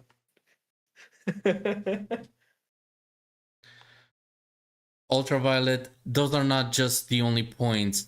Again, watch the fucking podcast. I make more than just those 2 points. It's just those are the ones about you being hypocritical. mirrored from Literally, the one is for the perspective with racing levels, very and the other, and one's literally for the rest of the levels, driving levels. What? That doesn't make sense. Yeah, because we asked how and where he's using it for. Is that the two different engines? He said one is literally for the racing levels, and the rest, and one is for the rest of the game, driving levels. It's like, oh god. Oblivion remake uses two at once. Okay, no, we're not. No one mentioned Oblivion. And knowing Bethesda, they probably are like stroking out. Do you guys not know how game engines work? I never claimed to know anything about game engines. Me neither. Also, I said, quote, I don't know any game that runs on two engines at the same time, and how can that work? Since typically games are made to run on one engine. I'm sorry that I have that basic common knowledge, and I'm not a game developer. Oh, that's interesting. When you get to a driving level in Medal of Honor Warfighter, it will close the game and open a separate program, and that's the driving level. Huh. That's actually nice. The coding probably took forever to do. Oh god, yeah, the coding aspect would be a fucking pain. Imagine not only having to do that, but having to do it in working such for a EA. well, yeah, but the fact of doing it in such a seamless and fast way. In your defense, I don't expect you guys to know how games run on multiple engines at once. Yeah. No, I doubt any gamer, like any generic gamer with basic information of how games are being developed, knows that it's either. not nice, actually. It's so dog shit. Yeah, I would expect. Yeah, I'm saying just thinking about it, the fact that you not only have to code a game to run on an engine or at one time and then transition to another engine, but you also have to do it seamlessly and with a very small loading time. That's a huge fucking task. Playing Medal of Honor Warfare should be considered a form of torture. We should make EA CEO play that. Nah, another thing I heard that's a form of torture was trying to play the entirety of the World at War campaign on Veteran. Oh yeah, fuck. There's so many fucking grenades. Like grenade spam is worse than in fucking online. And I'm talking about today. That's how the players learned how to grenade spam. They took it from World at War campaign on veteran mode. They had PTSD.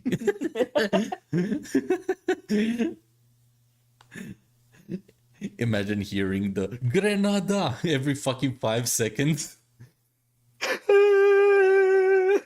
PTSD intensifies. EA CEO would go, how can I enjoy this without forcing children to gamble?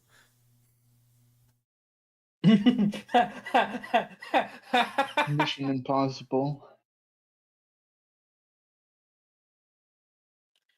See, look, we're having a genuine conversation when you don't just approach things comfortably. I literally send you a comment that I'm gonna give you details in a podcast. That was 3 days ago.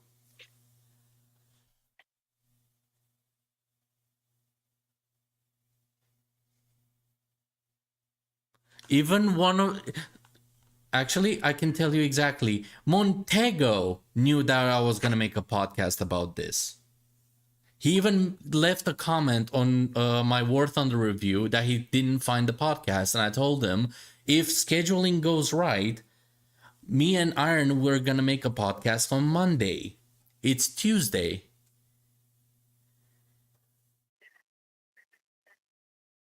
I think if we all just read Yaoi, we would all squish the beef.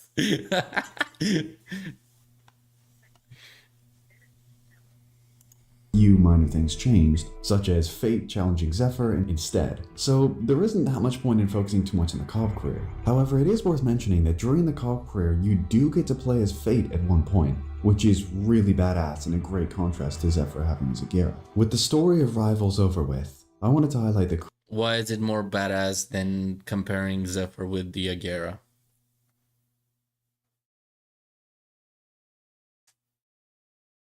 I would argue it's more badass the fact that not only did you steal a cop car, you stole a hypercar cop car and repainted it to shit on the cop decals.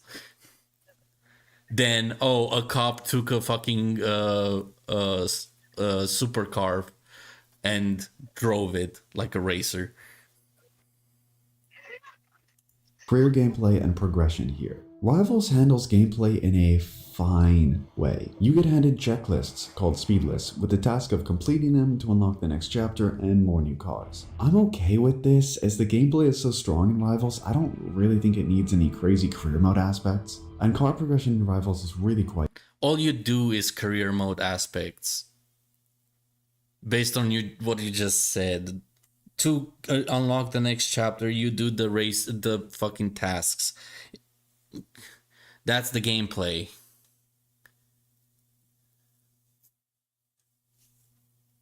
I do not understand how the gameplay is strong and you do not require this or need to pay attention to this when the gameplay is basically completing the list.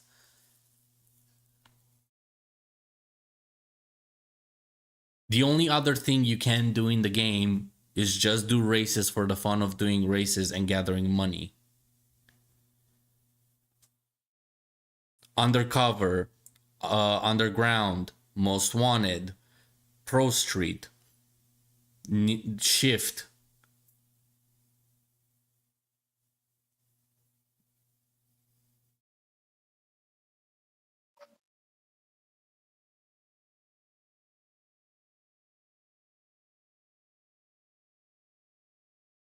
in Caymans and Mustangs is great.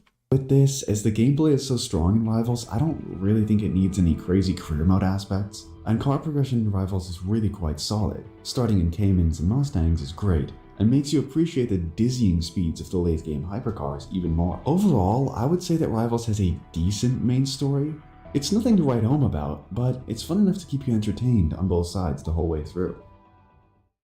Redview County is a beautiful map. Rivals in general is quite underrated, but its map especially almost never sees the spotlight that it deserves. It may not be absolutely massive, but it sure feels like it. It has the same magic that Seacrest County did, which was that every single inch of the road feels designed for racing. And it doesn't just feel good, it looks good too. The snowy mountains are drop-dead gorgeous, with the gondolas going up and down, and some tremendous particle effects. It almost feels inspired by Colorado's Graphics. Oh my Mountains. god, my eyes. Well, I never seen such a downgrade.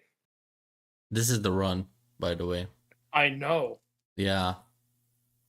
Dude, that Frostbite 3 is carrying ass. Yeah.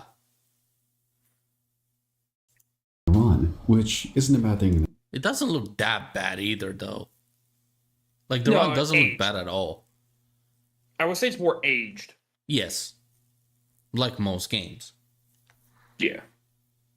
The slightest, as that's my favorite section in that game. But for favorites, I don't think you can beat the forests in Rivals. Maybe it's the Pacific Northwestern in me talking, but it just feels so homey. The towering trees, log cabins, and jumps, all intersecting with some of the greatest highways I can remember. The scenery So I'm just gonna heat up. Yeah, you're just jizzing over graphics. You're not really talking about the level design. You're just saying, I love this. That's basically what you're saying. I'm not saying you're not allowed to talk about the visuals.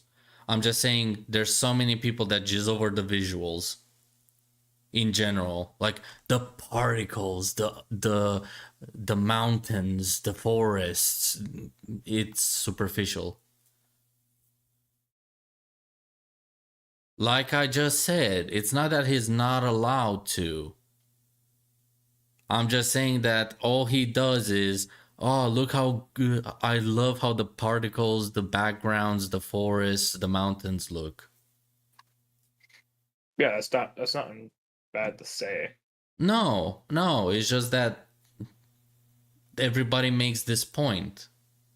So saying games have good graphics is woke. No one said anything about woke or not. Dude, shut the fuck up. Yeah. But Frostbite is buggy. I can say a game looks good and plays like shit, but that's like, but the game looks good. It's You shit. can switch it Yeah. up on Google. It has to be a nice balance. And what I've said is Exactly. that, wow. And I never commented saying, oh, he talked about graphics, kill him. I said, Yeah. damn, that's a bit of a downgrade when it switched from Run, which uses Frostbite 2, to Rivals. That was a jump and a half. Yeah, and I agree to that. It's just that again, going about graphics, like, oh, I love how they look. Like, that means nothing. I can say I love how Black Ops 6 looks. It's still a piece of shit.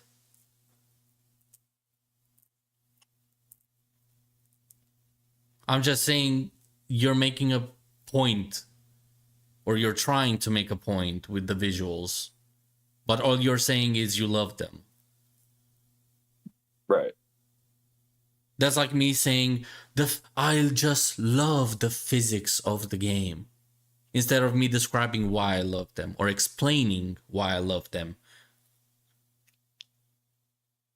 If they're consistent, if there are any flaws with them, if there are any highlights. Black Ops 6 is Bad not taste good. for you. Talking Ops 6 about is not good. the fact that you're shitting on Need for Speed fans and then you go Black Ops 6 is good. Jesus fucking Christ.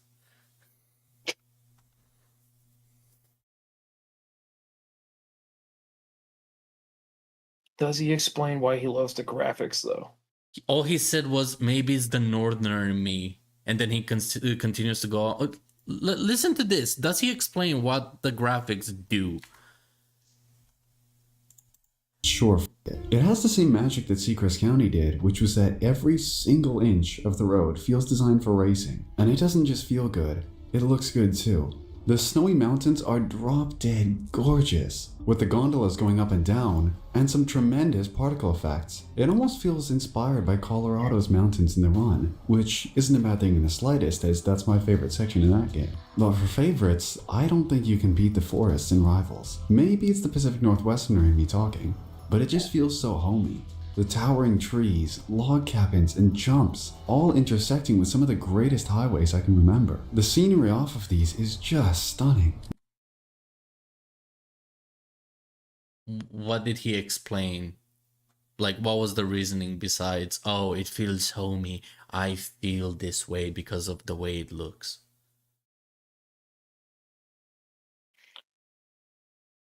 Yeah, because I play other games. What the no one cares.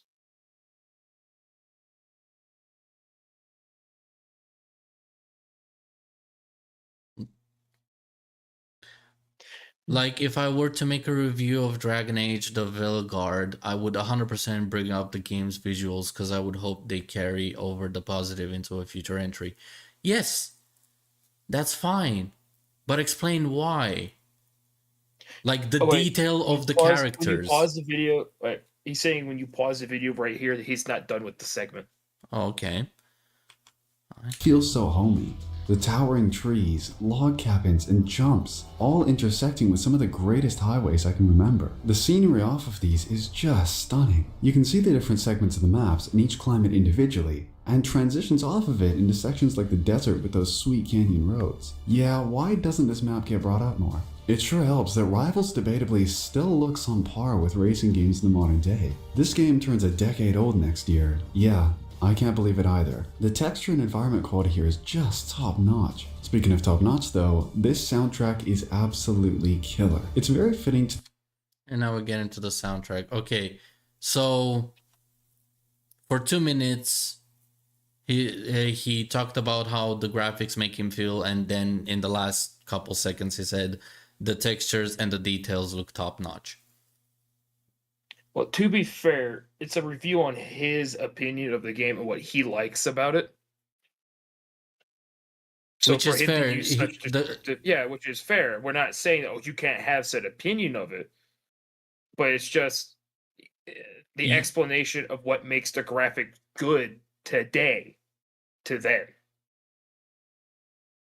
Also, the explanation was 10 seconds compared to the other 2 minutes of him going over the graphics and why he loves them.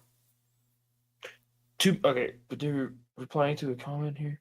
Well, to be fair, I wouldn't just say saying he's like explaining the graphics. It's more of the scenery. He was more talking about the scenery of the game and how it looks and how it feels to him, which is right. He can have that opinion. Yeah. I'm not saying that, and I do agree with him. The game does look really nice. Yeah, but that's what everybody does when talking about video games today. Everybody goes, it looks gorgeous. Like, that is such a common phrase. Look at any fucking game review and you will find that fucking sentence when talking about the graphics.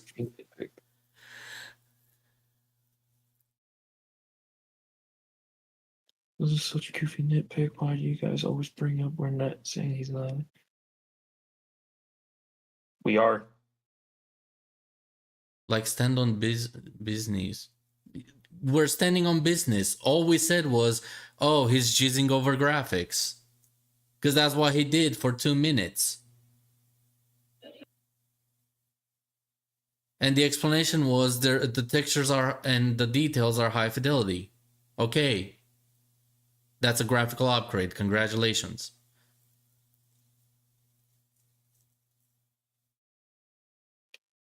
He can talk about it all he wants, but he didn't add anything besides, I like how it looks, I love it, I love the design of the background.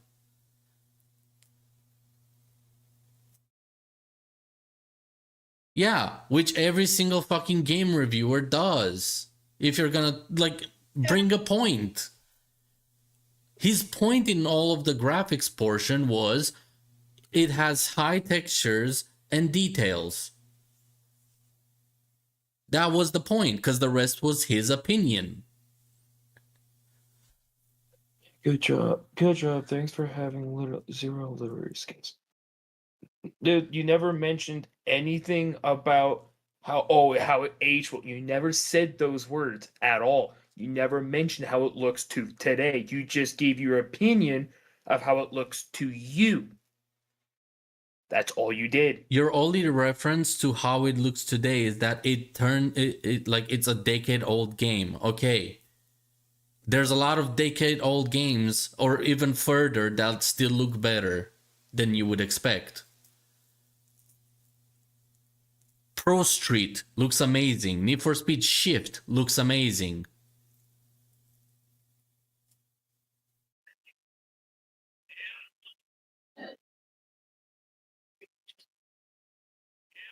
No dead ass go back. Drop Hold on. single inch of the road feels designed for racing, and it doesn't just feel good, it looks good too.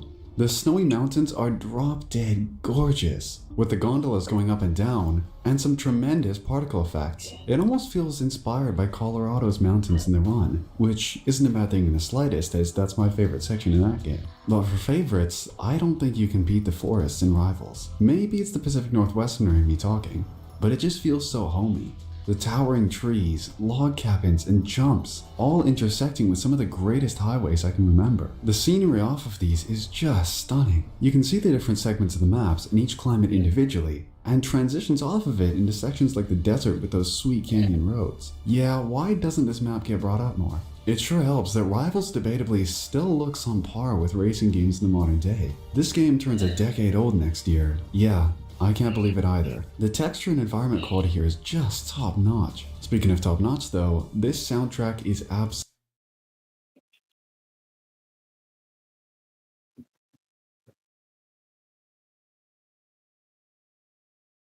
I played the entire section, so you cannot complain about it or bitch about it that we took you out of context or we're not playing something.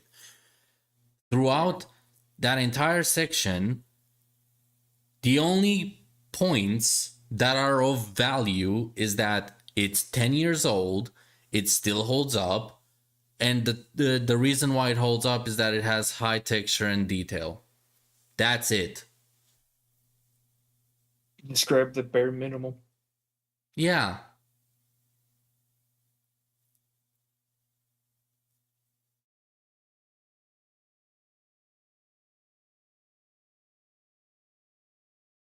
You could have said that literally in the last 10 seconds of that portion, you talked about the graphics.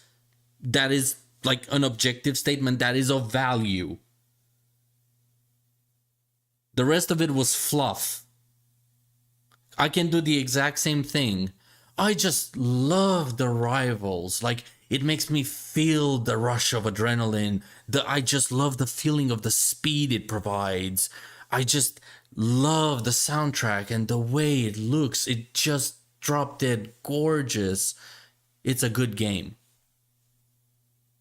Okay, then go into detail about Pro Street's visuals aging since you've brought it up. Do you know what else looks amazing? Garfield cart.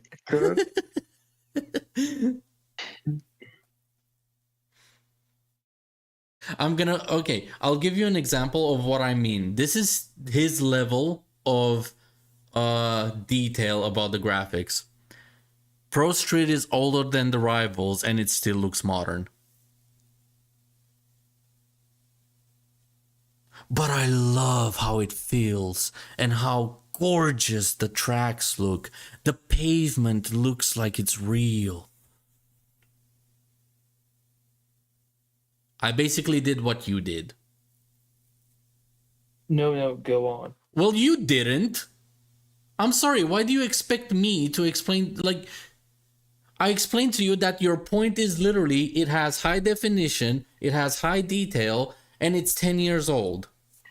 I gave you the exact same fucking thing in return, and you're complaining that is not enough. That isn't even true, question mark?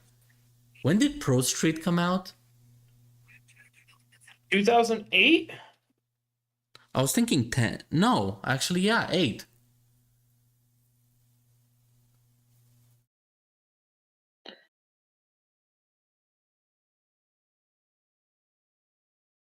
2007.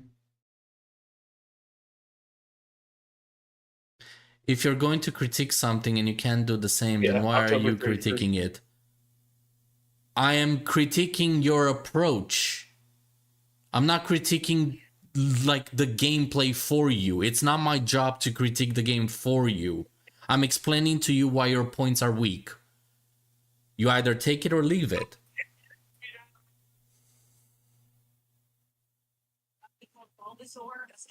Your point about the graphics is weak because out of a whole fucking minute, your entire point is the last 10 seconds.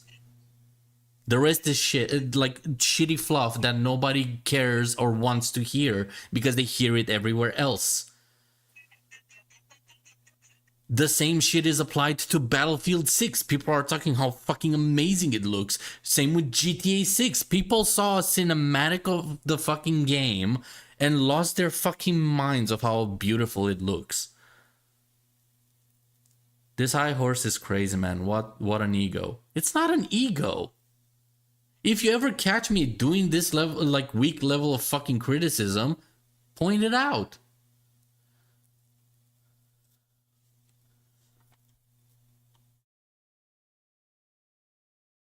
Also, the reason why spending so much time, like spending a lot of time on talking about the graphics and how beautiful they are, is fucking irrelevant considering the fucking game is focused around gameplay. That was your fucking point. Well, yeah, because GTA 6 looks amazing and the cutscenes are confirmed to be real time too. Yeah, but that's all people talked about. Up until recently, where they're talking about the fucking ID. Like, what else have people talked about in GTA, like GTA 6 wise? What did people talk about besides the fucking quality of the graphics?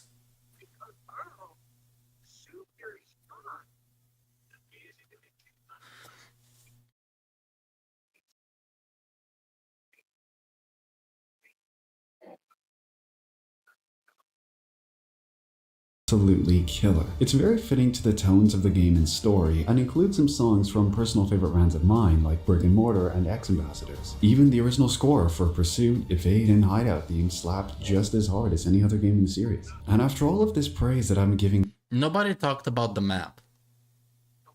The fact is, we don't even know the map. What else are they supposed to talk about? What they want in like the features that they would expect from the game, be critical of it, provide feedback before the game is out. So when you get a trailer for a game, upcoming game, let's say Battlefield 6, and in the trailer you only see cutscenes, you don't see any gameplay, you just get a fucking cinematic like show off. When you're gonna talk about it, and all you talk about is how it looks great, you literally have nothing to offer. Because everybody can see it. If I had a fucking live review of my, like me reacting to the GTA 6 trailer, I would say, okay, graphics look nice. I'm hoping they fixed the shitty economy system and prices of vehicles. I hope the online will have stronger anti-hack or anti-cheaters.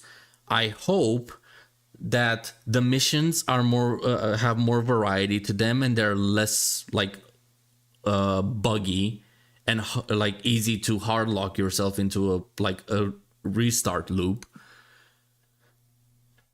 I hope we get more options for passive incomes that actually pay out properly.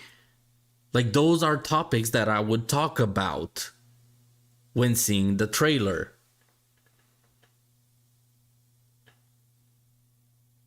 Because that's the whole point of reacting to the trailer.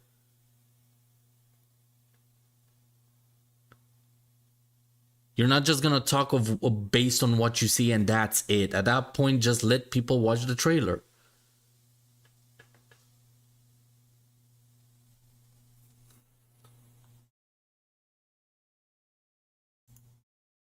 slapped just as hard as any other game in the series. And after all of this praise that I'm giving Rivals, why did this game not get the love I feel it deserved? Well, there are some very potent issues with the game, which were prominent especially at launch. Let's talk always online. UltraLive in Rivals means that you're always playing online no matter what, which means that if servers aren't exactly working well, which was pretty much always at launch and still prominent today, which I had the game disconnect on me multiple times while recording footage for this video. Another thing is you can't pause the game at all. How starts to burn down? Well, sorry mom, I gotta bank these speed points first. I believe there are ways around this, but the fact is that always online is never a good idea.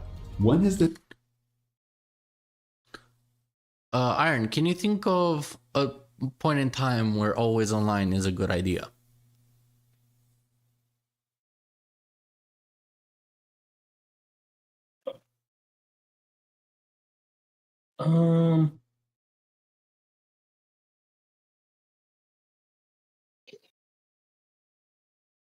I could think of Warzone. Oh, those type of games. Oh, Well, no, he said it's never a good idea.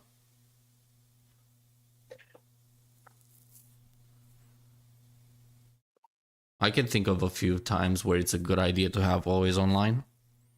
pretty much any free mobile game. Just free games in general, may I add. Or any game that adds anti-cheat. Any game that wants to protect against piracy. No, come on, no. No, always online. Always online is never a good idea. Oh, So is this. all right, you want one? Okay, smartass, you want one? This is This is a there you go. multiplayer There's my game. point improvement. And there you go. The crew is no longer playable. Exactly. But That's that's a single player game. that's- It has a I campaign. know, but the crew was always online. You couldn't play offline with no internet.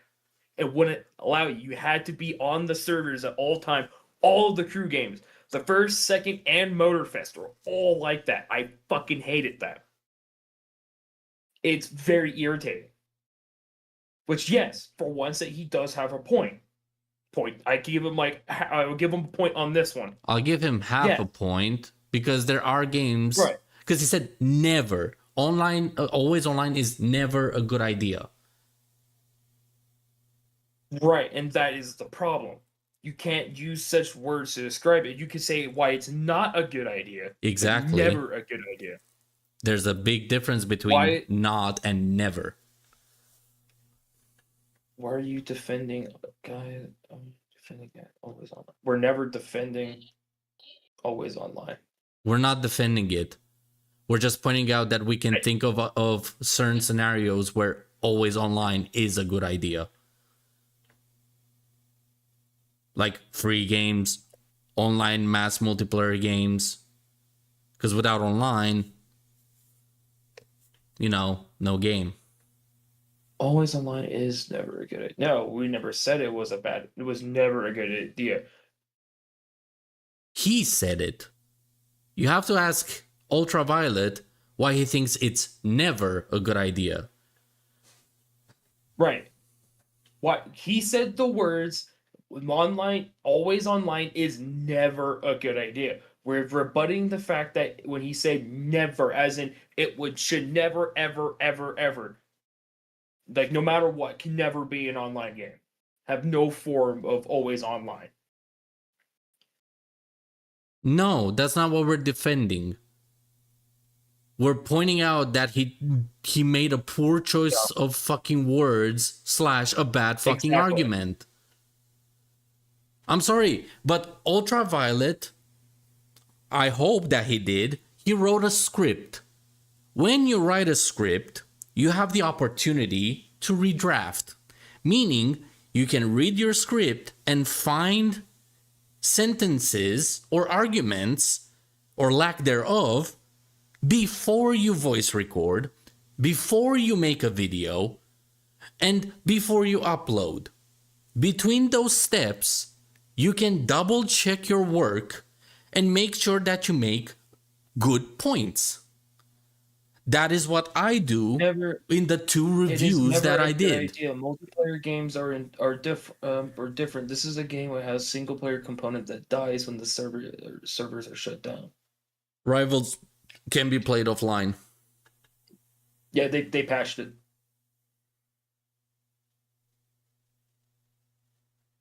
No, he didn't. You're just not listening, brother. At all. House starts to burn down? Well, sorry, Mom. I could have banked these speed points first. I believe there are ways around this, but the fact is that always online is never a good idea. The fact is, always online is never a good idea. His words, not ours. 3-year-old video. How many years now? 12-year-old game. The fuck are you smoking with that fucking argument? A 3-year-old video. The game has been out for ages. This video came out after Unbound.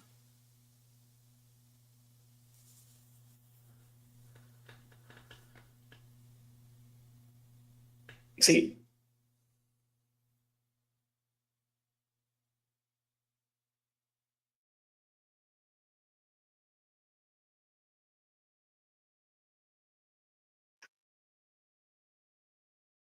Need for Speed Rifles can be played offline. It's been patched.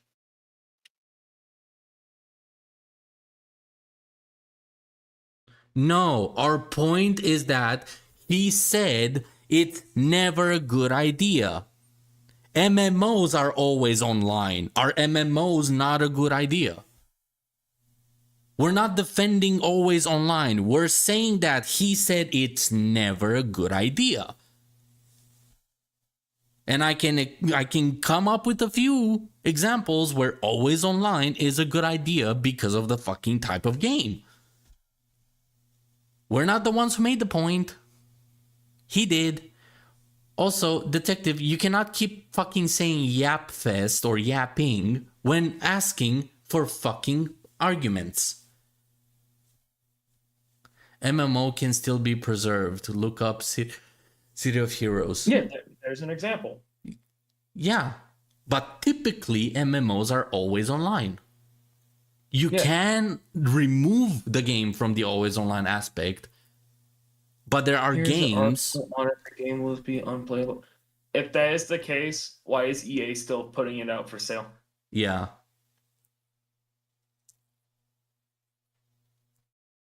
UltraViolet, Google this shit. Now I'm making you do homework. Homework that you should have done by now, by the way, because this is your review, not mine. Wait, didn't they officially shut down the servers of Need for Speed 2015? Oh yeah, ages ago. And do you know what the last update of 2015 was? You know what the funny thing is? I was still playing it too, and yeah, that's funny. The game was offline. Huh. Brother, okay, UltraViolet. So they can make money? How can they? Do you have any idea the legal trouble they're gonna be in if they're selling a game that is about to fucking get closed if they cannot fucking play offline? Also, you're the one arguing that it cannot be played on offline. You Google it. Fuck. Also, your fucking video. It's new news. Motherfucker, the game is 12 years old. The fuck are you on about? Came out in 2013, by the way. Yeah. When was the last fucking update for this game? Go Google. Yep, I'm Googling this right now. Need for Speed Rivals. Last latest update. October. In fact, EA announced the servers will be shut down on October 7th.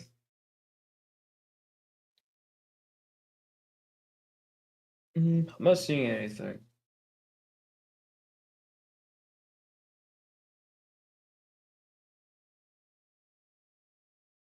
All we're getting is about the servers. We're not getting the last update. Actually, Steam.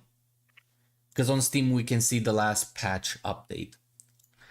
Yeah, Need it's for true. Speed Rivals.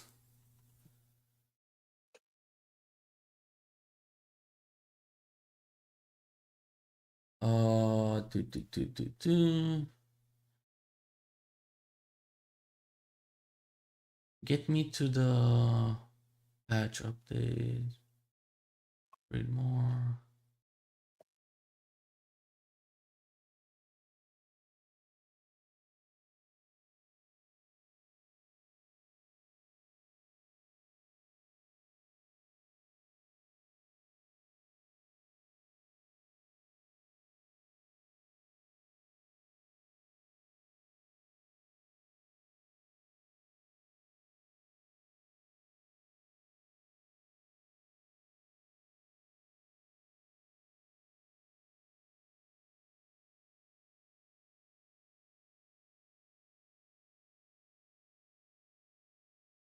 I cannot access the patch updates because I don't own the game. Yeah. Pisses me off.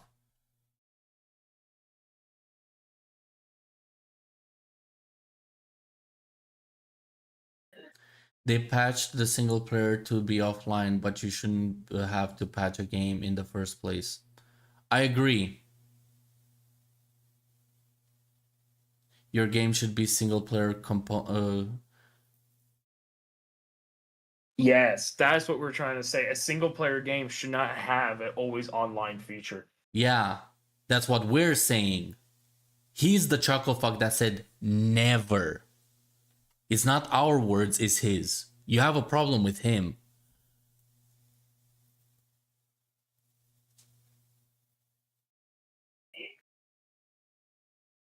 Our point is that you cannot say never a good idea. Nothing is never a good idea or a bad idea. Because there will always be a situation where a bad idea can be a good idea and vice versa. We're not defending always online. We're defending the fact that it has the potential. All we were doing was criticizing his poor choice of words. Why is it so fucking hard to understand that always online is a bad idea? However, never a good idea implies that there's no option ever that gives always online a good look or an opportunity to function. Those are two different fucking statements.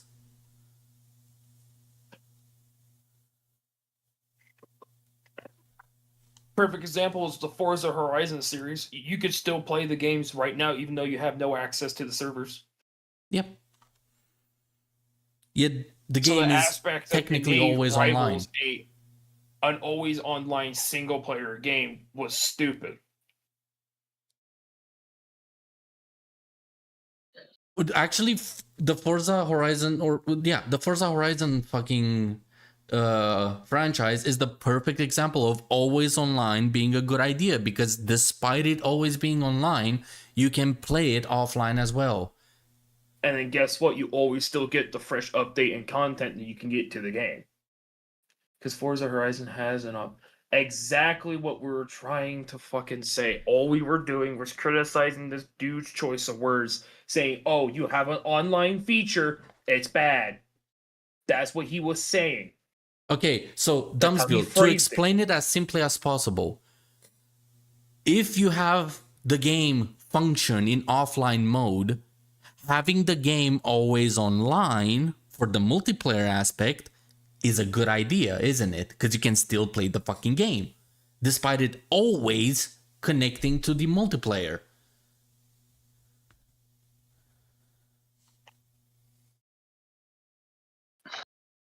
Forza Horizon isn't all. Yes, it is. It always boots you into online, especially Horizon 5. It's automatically booting you into the online mode, and you always have players join you, even if you do select to start in offline mode.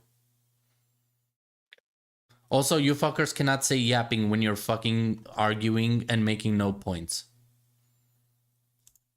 When has this ever turned out well? The last con of Rivals for me, which seems to be fixed at least on the console versions, was the bugs and glitches. I know, especially on PC, this game was notorious for not loading in parts of the map alongside a fleet of other issues. These days, however, I played through backwards compatibility on the PlayStation 5, and How does this make it a strong gameplay?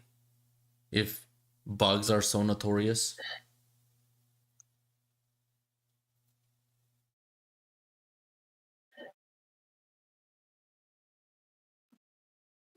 Forza doesn't do that. Yes, it does. Yes, I did. I just booted up Forza, and guess what it did? You wouldn't believe me. Put me into an online lobby, and I didn't choose it. Fuck you.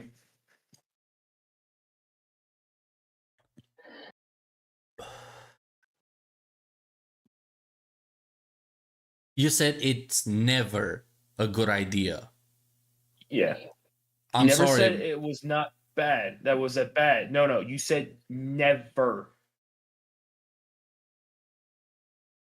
Misinterpreting you. I played the clip twice. I'll play it again just because you're such a fucking pansy about it. always online is never a good idea.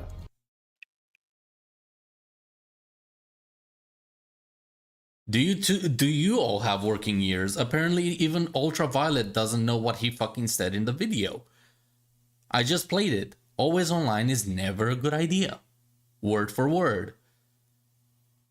And Forza Horizon is an always online game that still allows you to play in offline mode when you don't have internet access.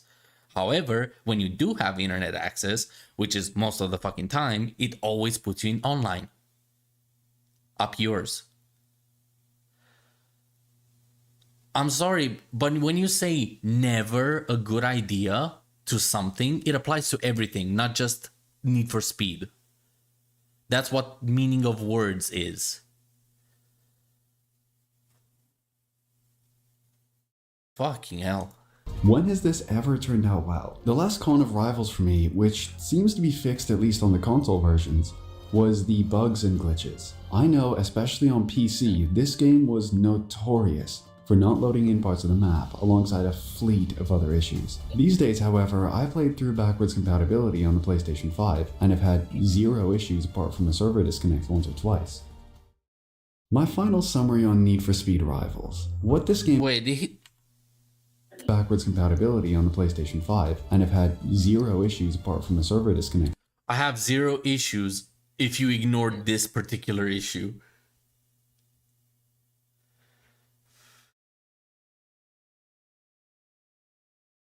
I'm sorry, mate, but I follow the definition of the words. If when you say never, it means there's no possible option or variant that allows it to work.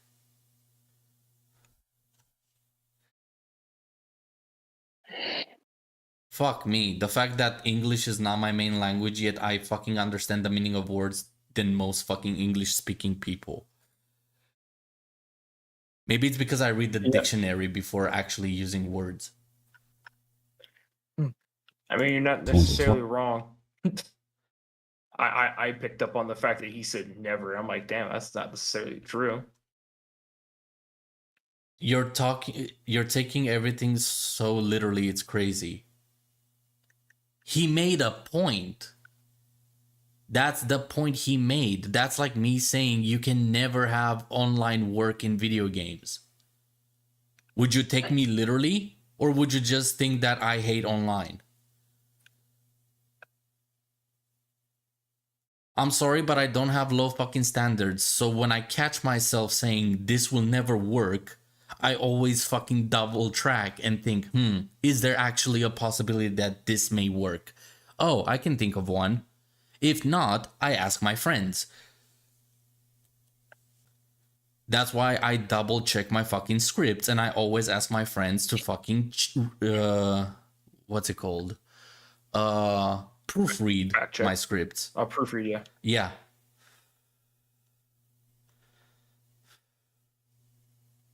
Twice.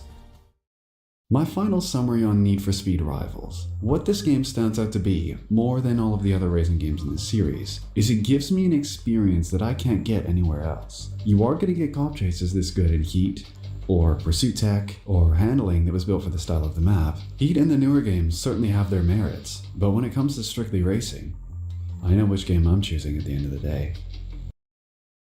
You haven't explained why besides you love it.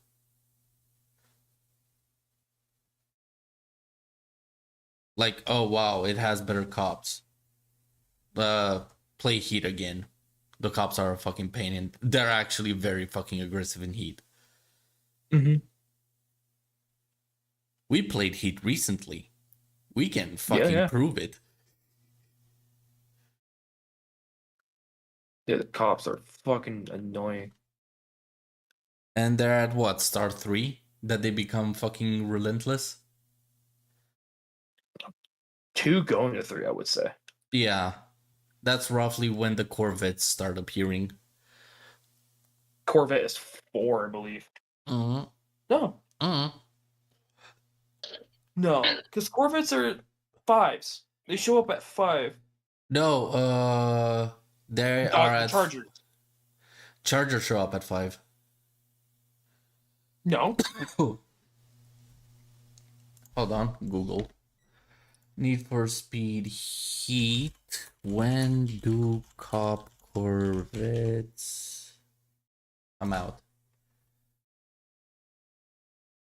Corvette police cars appear starting at Heat level 3.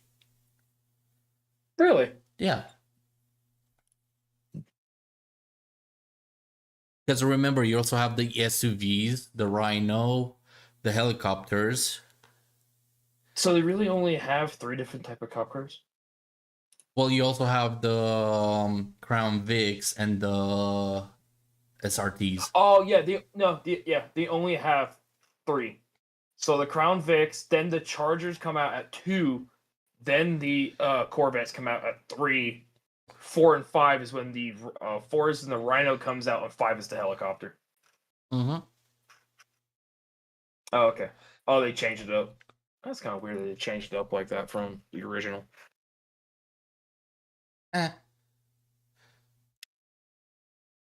It's a change.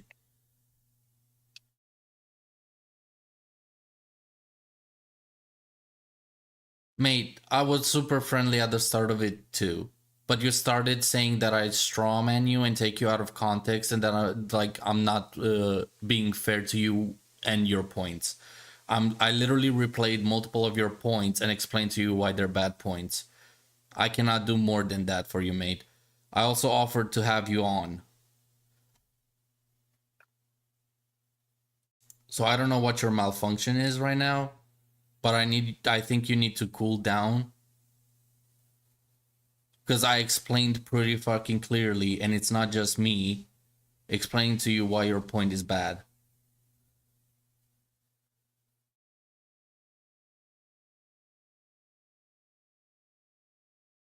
Heat and the newer games certainly have their merits, but when it comes to strictly racing, I know which game I'm choosing at the end of the day.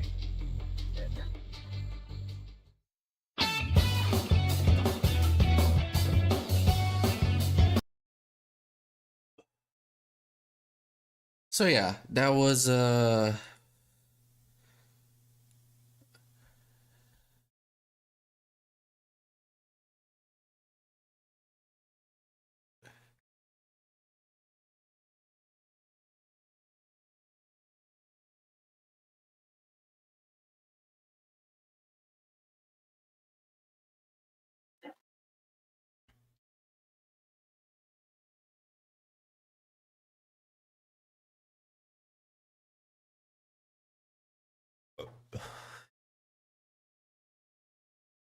that was fucking bloated to shit. Yeah, that's putting it lightly. Well, I'm mainly referring to him making subjective claims. Everyone. If you ignore his opinion on stuff, his video shrinks down to like 5 minutes, roughly.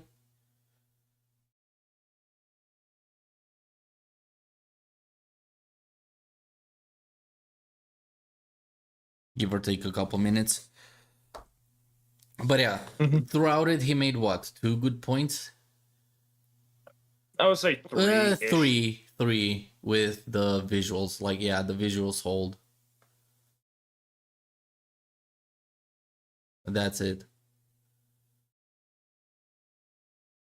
UltraViolet, mate, just because you make a video doesn't mean you have to just share your opinion. I'm sorry to like burst your bubble, but opinions are fucking worthless unless people care about your opinions.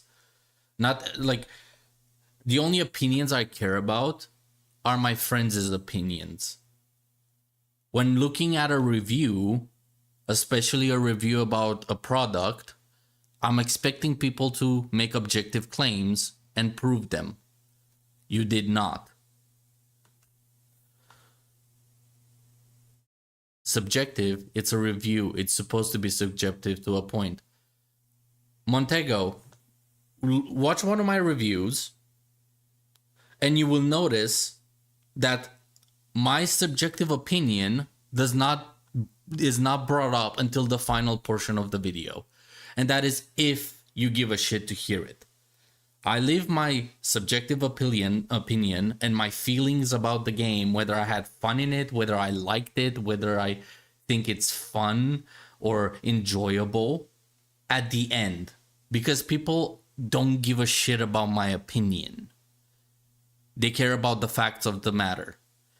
When you want to buy a game and you go for the reviews, the first thing that comes to mind is, is the game buggy? Is the game well made?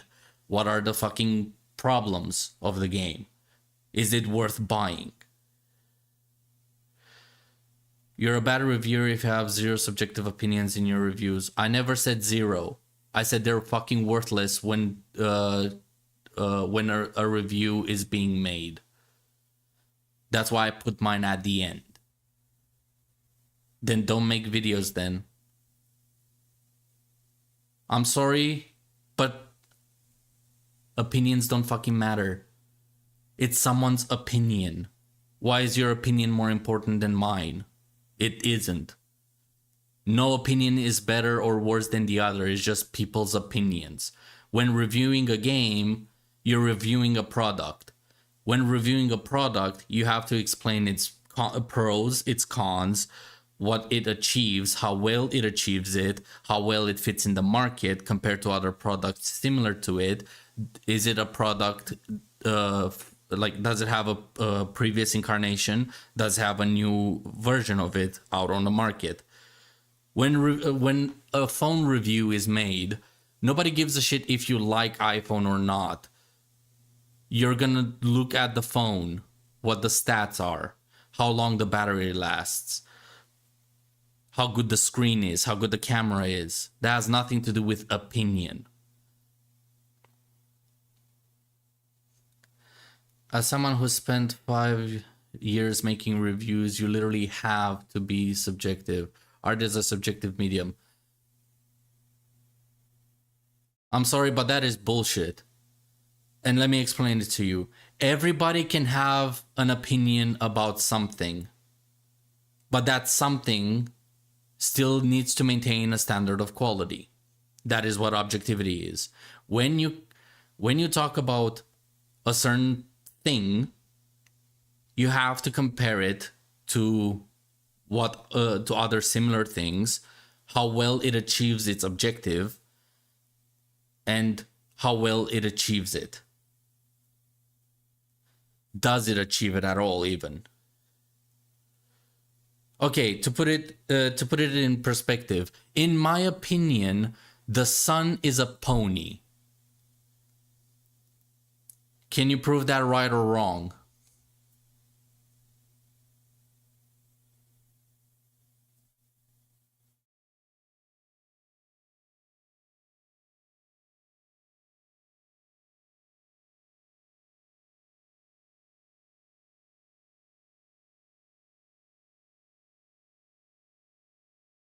Where are you from where that's not a thing? I'm from planet Earth. I learned what words mean, and I have a standard of fucking quality. When watching a movie or a review or playing a game, I will compare it to other similar games and see how good it compares to said games.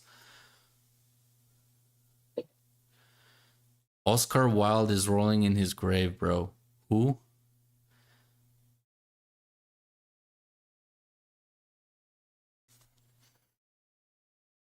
Ah. But yeah.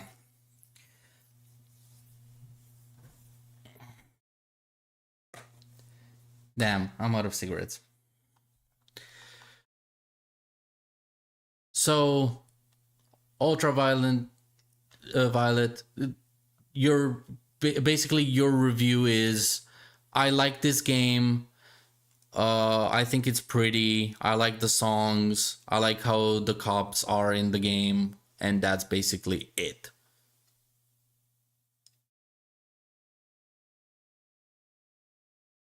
The only objective statements you made were, it has more customization than the worst Need for Speed ever made.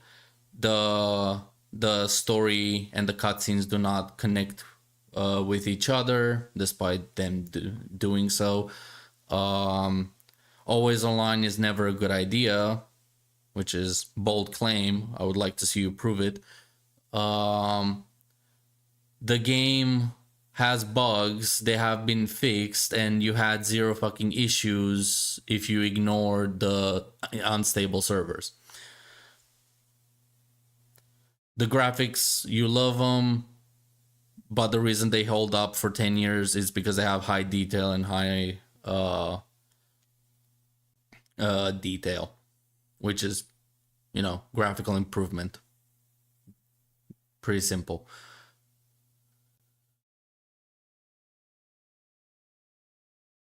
Who is Oscar Wilde? Bro, did you even go to high school? Yes, I went to high school.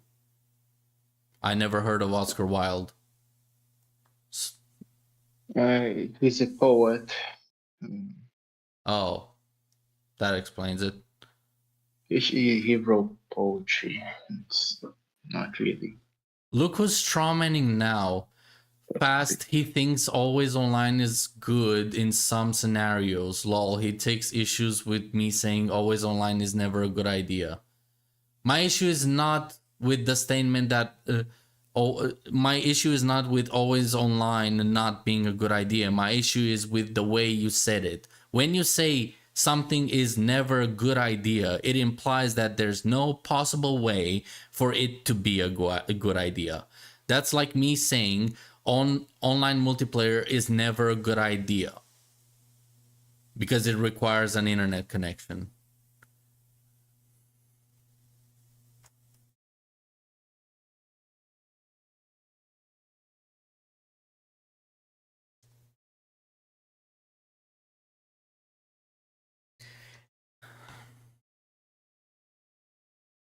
But yeah, it's getting fucking late.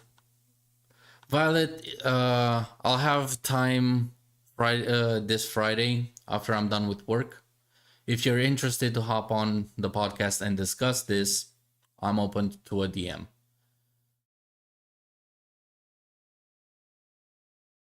And I've said for like a good 20 minutes now that the problem isn't with the always online aspect of your fucking statement. The problem is your statement including never.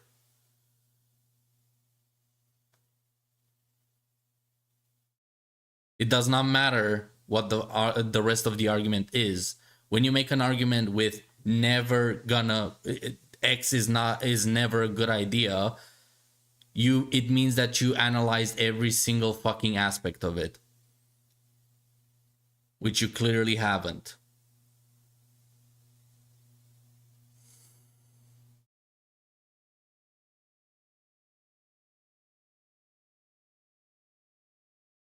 Why are we bringing up a fucking poet? What the fuck? Because they say art is subjective.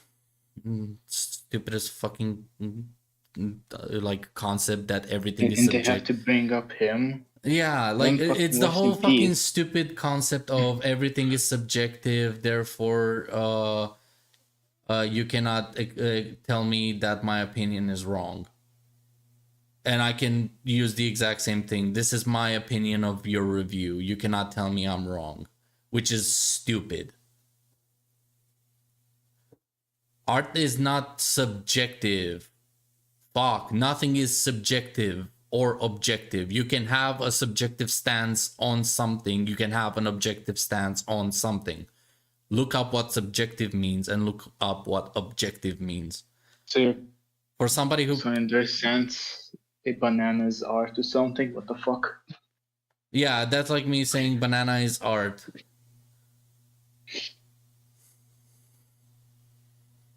A dot, like a black dot on a white wall is art.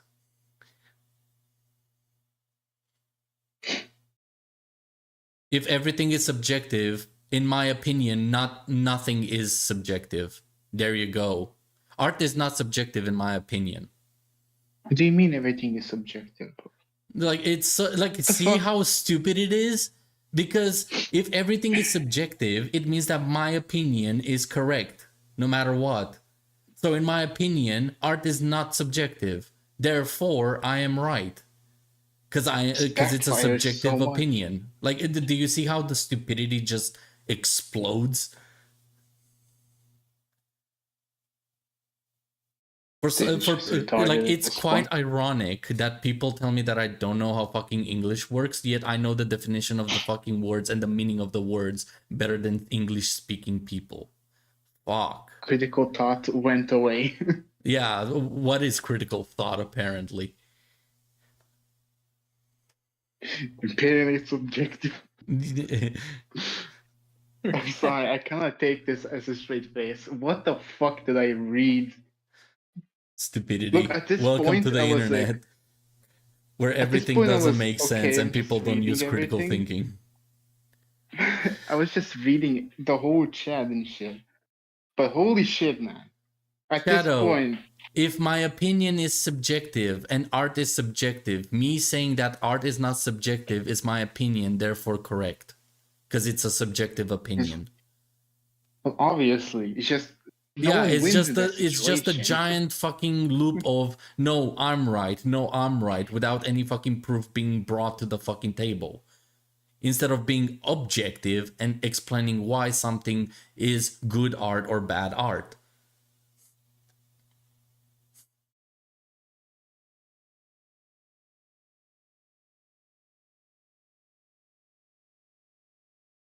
Also, about Oscar Wilde, let's see.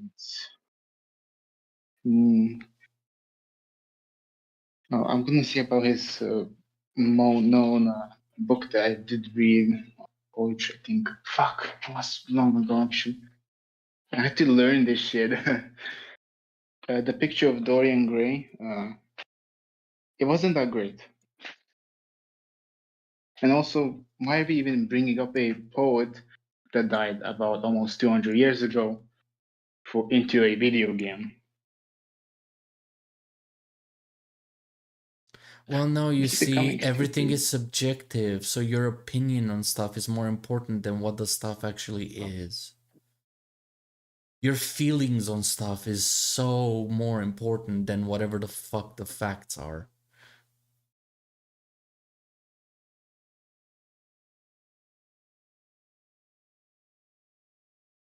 What you mean in your videos? Your videos are like nothing. Just post shit. If you're gonna make a video, just go saw it. ahead. I cannot wait to see it. Yeah, Wait, they no, actually don't mind. Wait, no, there's not wanting to speak in absolutes, but there are situations where absolutes best describe your thoughts on something, speaking on the online, always online thing. Yes, but when using absolutes, you have to make sure that you think, like, all we had trouble with was the fact that he used the never. Like, if he said always online is a bad idea or a bad concept, we would have agreed, hands down. The problem was that he used never. And based on what the word never means in the English fucking language, Yeah, we disagree with that because there are certain scenarios where always online is acceptable. We gave the example of Forza Horizon, where in Forza Horizon 5, you can play in offline mode, but if you have an internet connection, you are technically always online and always playing in multiplayer. You will always have people in your world, players. In the context, those communicate the same idea. Not necessarily. Because, again, never means that there's no possible way for it to happen.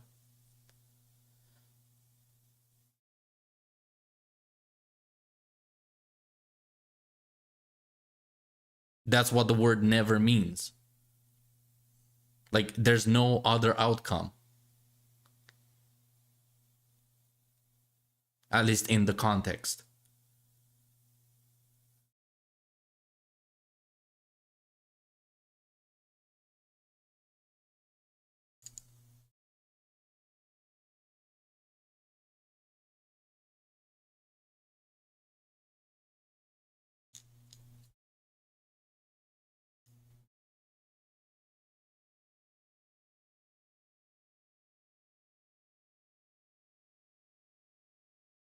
But yeah, that was entertaining. That's not what always online is, at least in the case of Forza. But that is what Forza Horizon is. Forza, like when you boot up Forza, as long as you have an internet connection, it would always put you in an online lobby. You cannot choose to not to be in offline unless you cut off your internet. Unless they patched that and they gave you an offline option. But by default, and Iron tested this, he booted up Forza Horizon, and like when he started the game and loaded in, he was loaded into online. That isn't always online. Unless I specifically choose to go offline. Which, But the fact that but even then, guess what? I'm still online because guess what? I still have access to the online features in offline mode. yeah.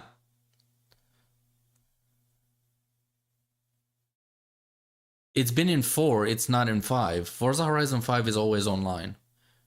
In 4, you can select offline mode and it would not put you. But in 5, it always does. You didn't hear me. You didn't hear me. I said it does it too. You still have the option to. But if I was just to boot up the game like any other normal Joe Blow, I will still have. It will be put into an online lobby until I go through the settings. Always online means the game isn't playable without an internet connection. That's not necessarily true.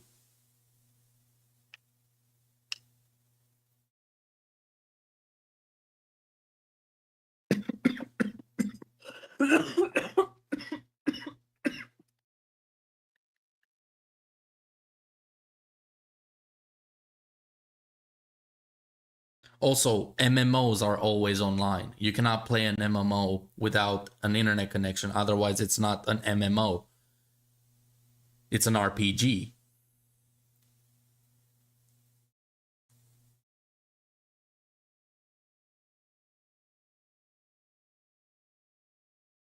Yeah, what you know about rocket-propelled grenades? Nice one.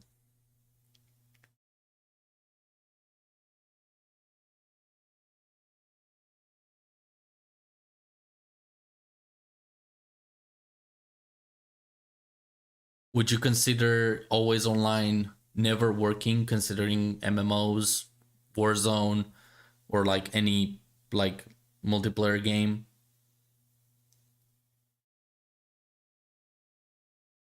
Looking up definition of always online. Fair enough. Actually, just for an experiment, I'll look it up too. Always online DRM or always online DRM is a form of digital rights management DRM that requires a consumer to remain connected to a server, especially through an internet connection to use a particular product.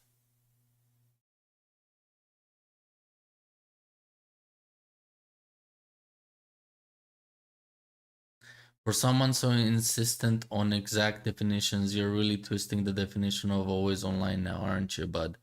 I'm taking the words to their literal meaning. Because always Didn't this online. guy said he was just leaving? Yeah. Didn't you say you're gonna go play Cock Simulator or something? For somebody who doesn't seem pissed about this, you're quite invested.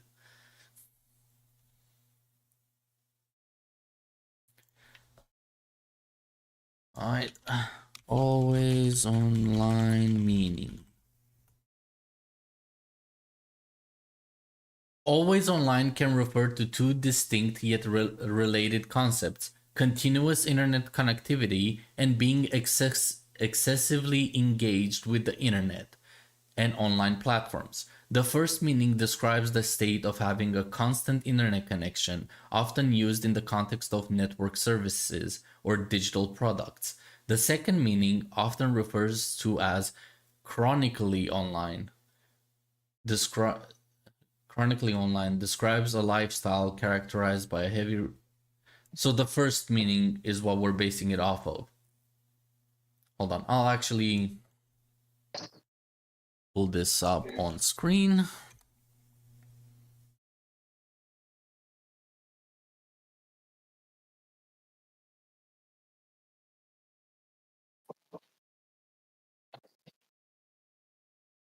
Two.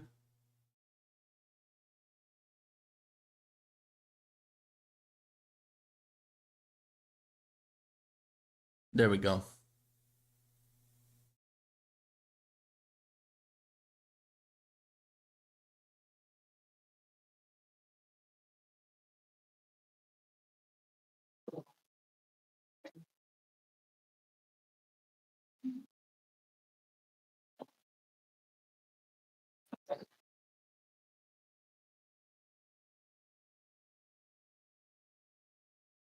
Okay, that's Google AI. What does it mean when someone... No. What do we call a person?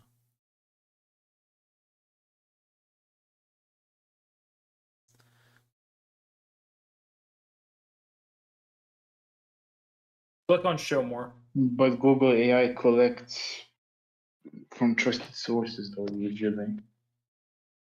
Leah, So- click on show more.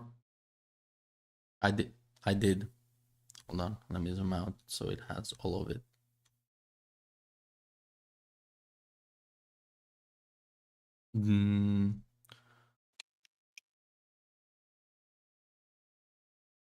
Continuous internet connectivity. It can be always on DRM, Cloudflare's always online features, always on internet connection.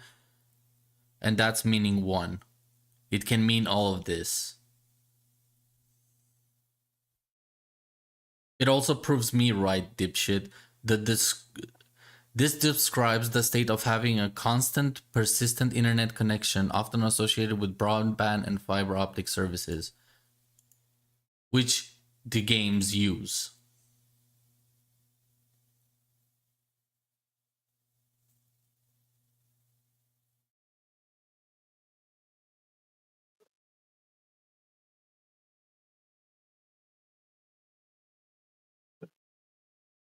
Fastminer, you can give me your source if you want.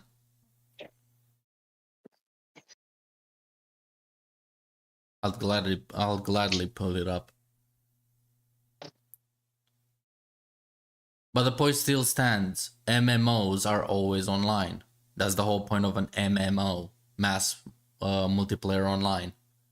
So no MMO works, or no MMO is a good idea based on the statement of always online is never a good idea.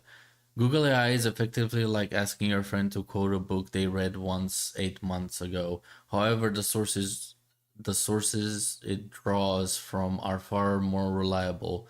That's why I'm looking for the original sources. So if it pulls from the original sources, isn't that the same thing as reciting the source?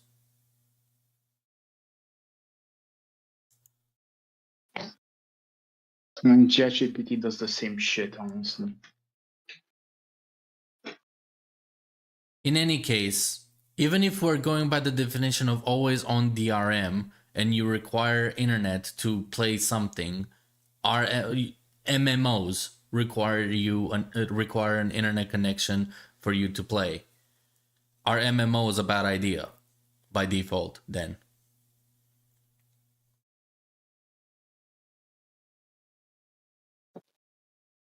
Because that has been my main fucking gripe that he never answers. That's a third party source. In any case, my point still stands that always online is never a good or bad idea. It's just an idea. The statement always online is never a good idea is false because of MMOs. Or any free game that requires internet access to play with people. Like I said, the wording is the fucking problem. Apparently people don't fucking understand that.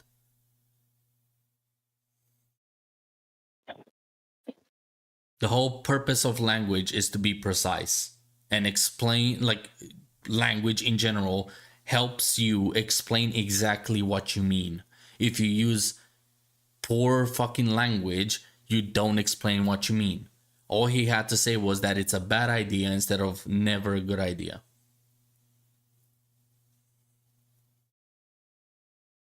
That was the argument that me and Iron gave him. And he immediately jumped to, we're defending always online. Always online is a bad, like, it's a bad fucking concept when it comes to offline games. For example, Doom. That is mainly an offline game. It does not have a multiplayer. Need for Speed does. A lot of Need for Speed games have multiplayer. Shit, fucking Hot Pursuit 2 had one.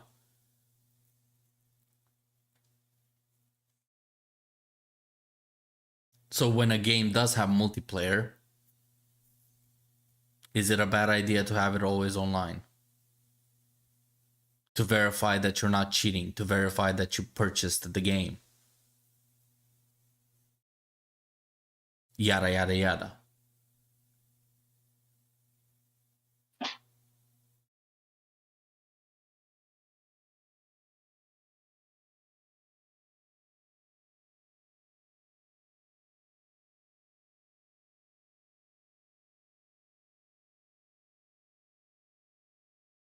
But yeah, if you want more examples of the dumb shit he said, just rewatch the podcast. It should turn into a video by tomorrow on its own, because that's how YouTube does it. Your wording is also the issue, as you have changed it so many times. Well, I'm trying to explain it to you all, because apparently y'all have an issue with me saying that the statement always online is never a good idea is a bad fucking statement, and I had to explain it multiple fucking times and multiple fucking ways. I gave examples, something you fuckers seem to be allergic to. You cannot have it both ways, where you expect me to explain my point and then complain that I'm explaining it in different ways when I have to remake my point multiple times.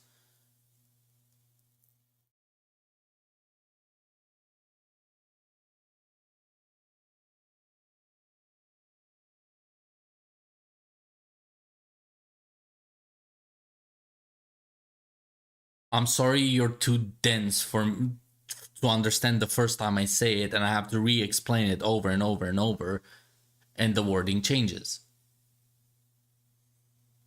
Because I'm not a machine.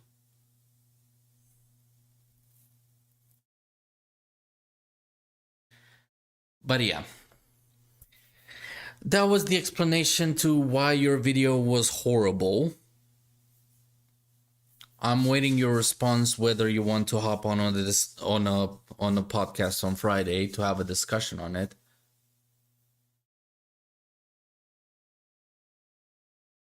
No, languages would be what they are if the point was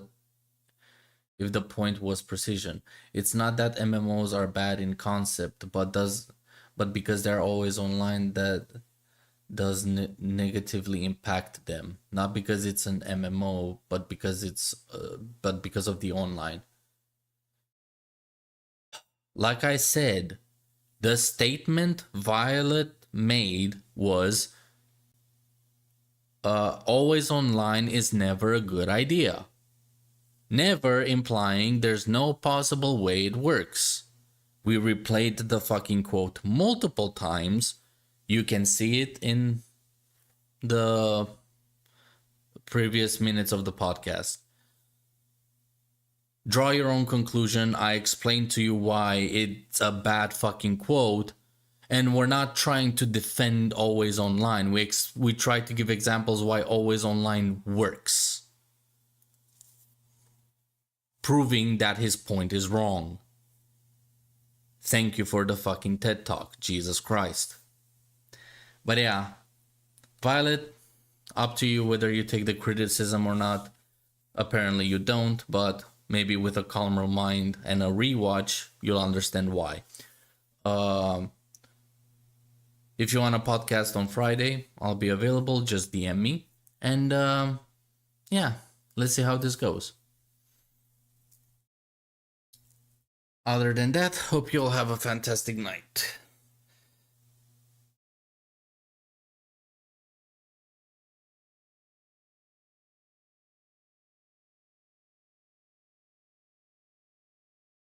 A bad idea can still work. It can still function, but it's still a bad idea. That's what our point is. Fuck. We wouldn't have this problem if he said always online was a bad idea. He said never works or is never a good idea. That's basically what he's saying. Rewatch the part. We played it multiple times.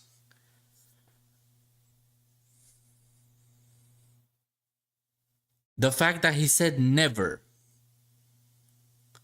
When you say never is a good idea, it implies that it will never work. And the moment you give an example of it working, the never becomes incorrect. Henceforth, we were criticizing his phrasing. The fact that he thinks there's no potential benefit of, like, ever, of always online benefiting a game. MMOs are literally benefiting off of always online. That was the point. There is a possibility. I'm not saying it's good. I'm not saying it's bad. I'm saying the possibility is there, and that's why his statement is incorrect. He doesn't get it. Montego didn't understand it either. Why is it so hard to understand? Never being good and never working are two different things.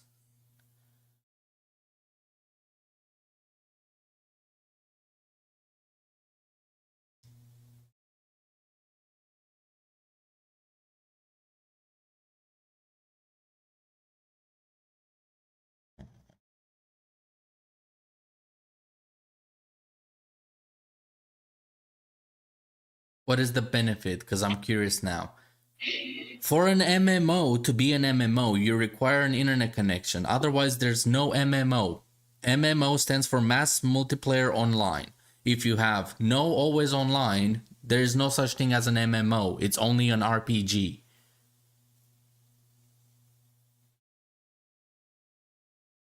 World of fucking Warcraft. Or any MMO on the planet. That is an example of always online being a fucking good idea, because if you don't have always online, an MMO would not exist. It would just be an RPG.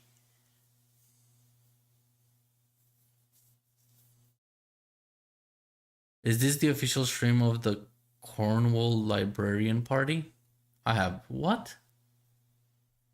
What is that?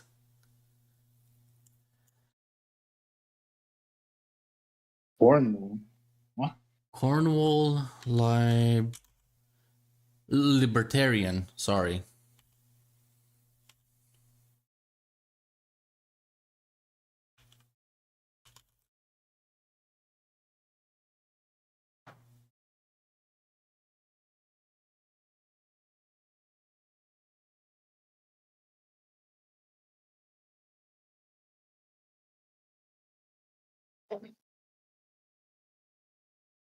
Yeah, I have no idea. What I googled it and it didn't come up.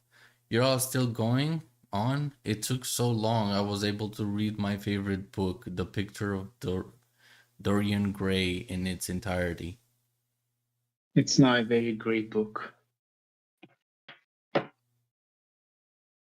Here, I gave you an. I mean, you're welcome.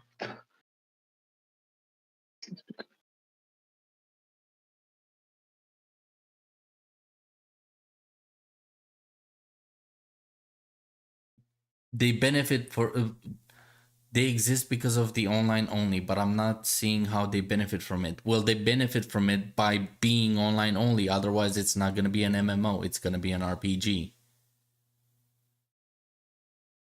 That's the point. If always online is not a part of an MMO, it's not an MMO. That is the benefit.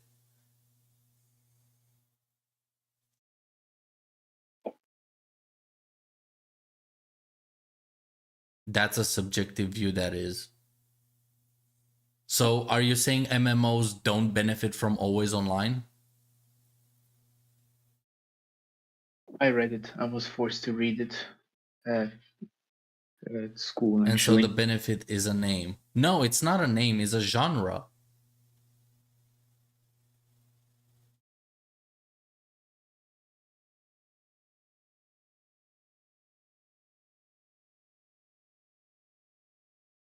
Have you never heard of World of Warcraft? Or any MMO ever? Not as far as I can tell.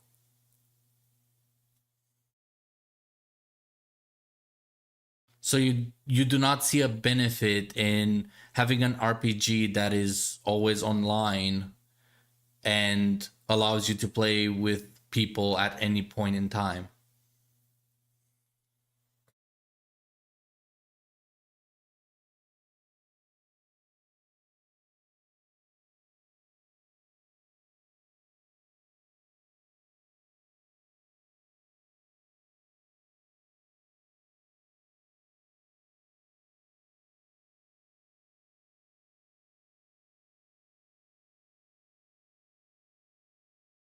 I'm not asking you, Dumbsville. I'm asking Fast Miner.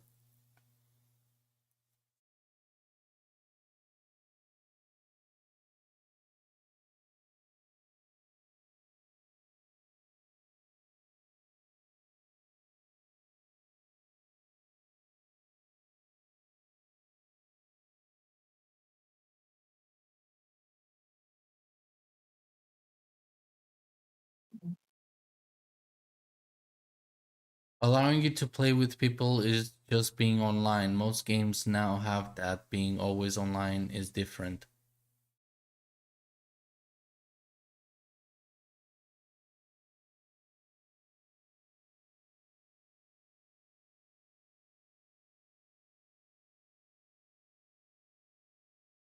Being always online keeps players from cheating in the MMO. That's the point. It's basically a wall. So when you do play with other players, you're all on the same level. It's not that you can go offline and change stuff with the cheat engine.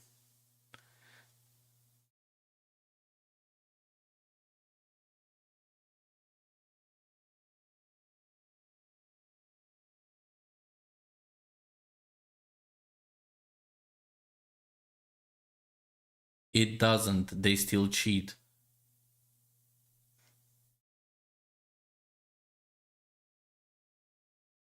Cheat how? That they have a bot do the work for them? Because that's different than just themselves giving themselves resources in offline and then going back online and updating what resources they have.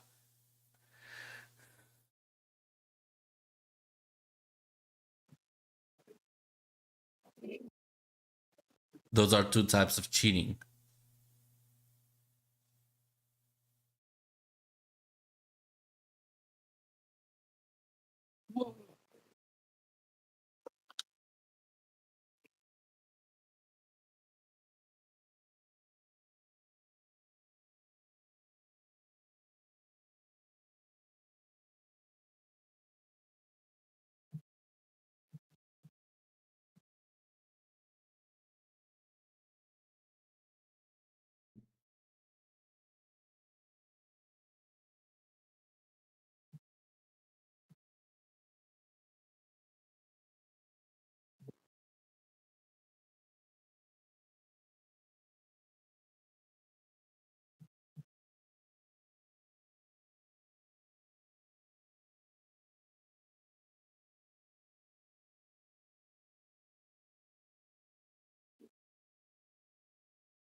Also, when you have an always online system going, you basically have constant data from each player of their character, their stats, everything. Basically, you have all of their in-game information.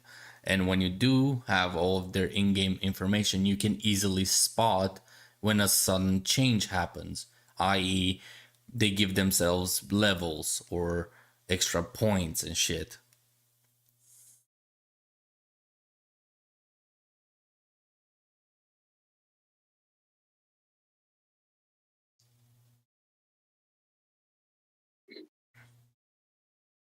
Things like teleportation, speed hacks, and getting into private servers still happen in always online games.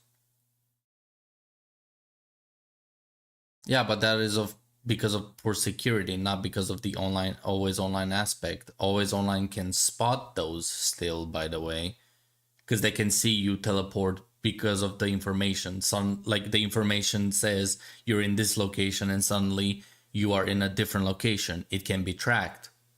Yeah, you can cheat, but you can also get caught much easier. You can if you're actively monitoring it, but no dev team is big enough to keep track of that. Well, no, that's why you have a report system. It's much easier to track. It's much easier to point it out.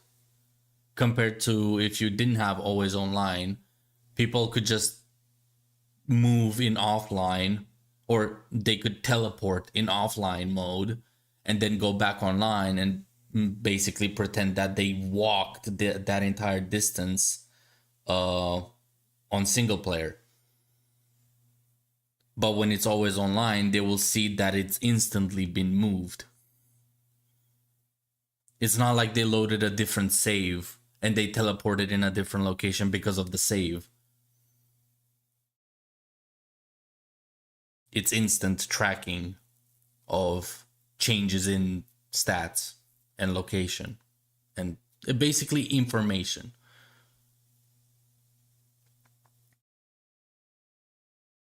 And I'm not saying that like it's gonna be perfect. I'm saying it mitigates a lot of damage that can be done potentially without having an always online in an MMO.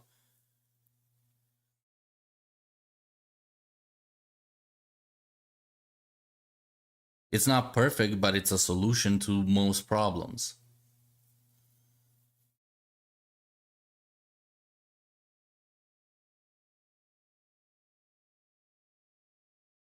I fucking mean FF1. I'm still here. I'm actually listening to this shit.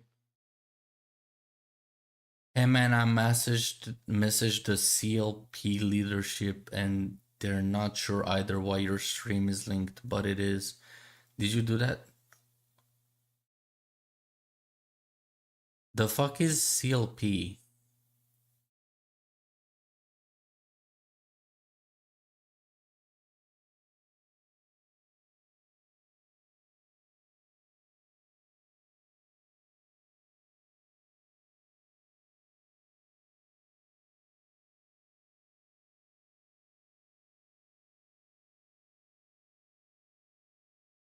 It's instant tracking, but if nothing is done, or if what is done is only from reporting, then wouldn't just be the same as a regular online system?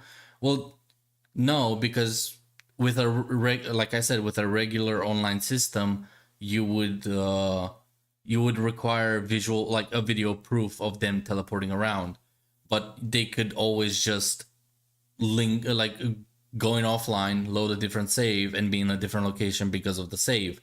With always online, they can keep tabs on that instantly, and when you do report it, they just have to go off of the information. They just follow the player's movements and stats, so they can see he teleported instantly, like in a matter of seconds across the map. Because the extra devs needed to keep an always online service running on a larger scale, could have been put on a moderation team and they can act more when cheating is spotted.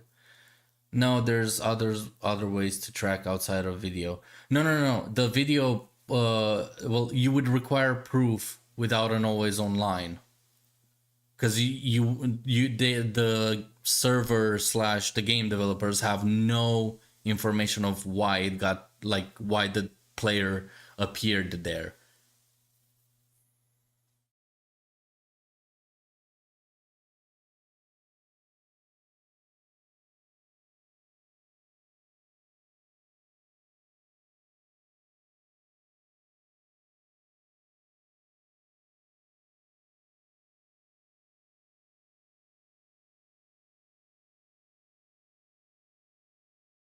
But the fact that we're having this discussion in the first place is like the point that he didn't think much of it. He just stated it's never a good idea.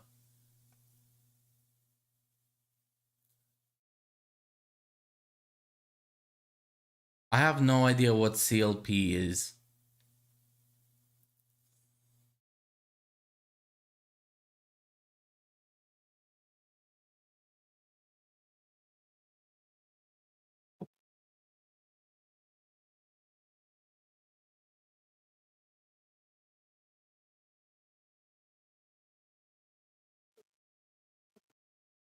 But yeah, I'm gonna call it a night. It's getting extremely late. There's extra metadata in regular online servers which developers use to track stuff like that, as well as algorithm reading the metadata, which basically do what you say online only accounts for.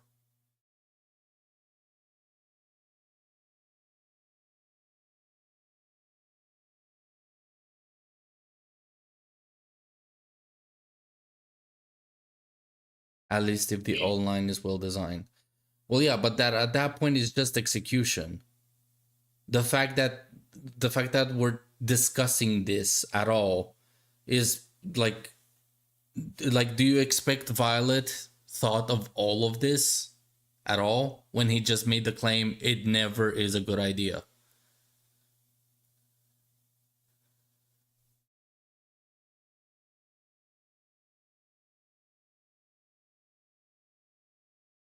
Yeah, but the difference is I'm actually giving examples of where it could work. He just outright stated it. Well, yeah, that's the point.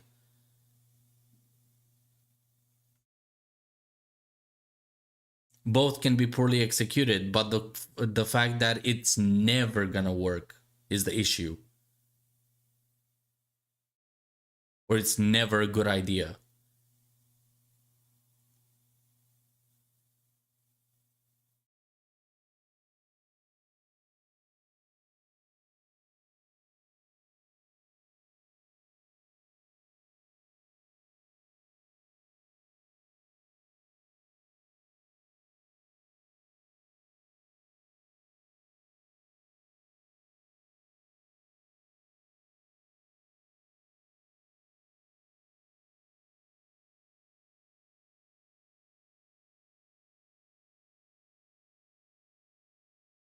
Ugh.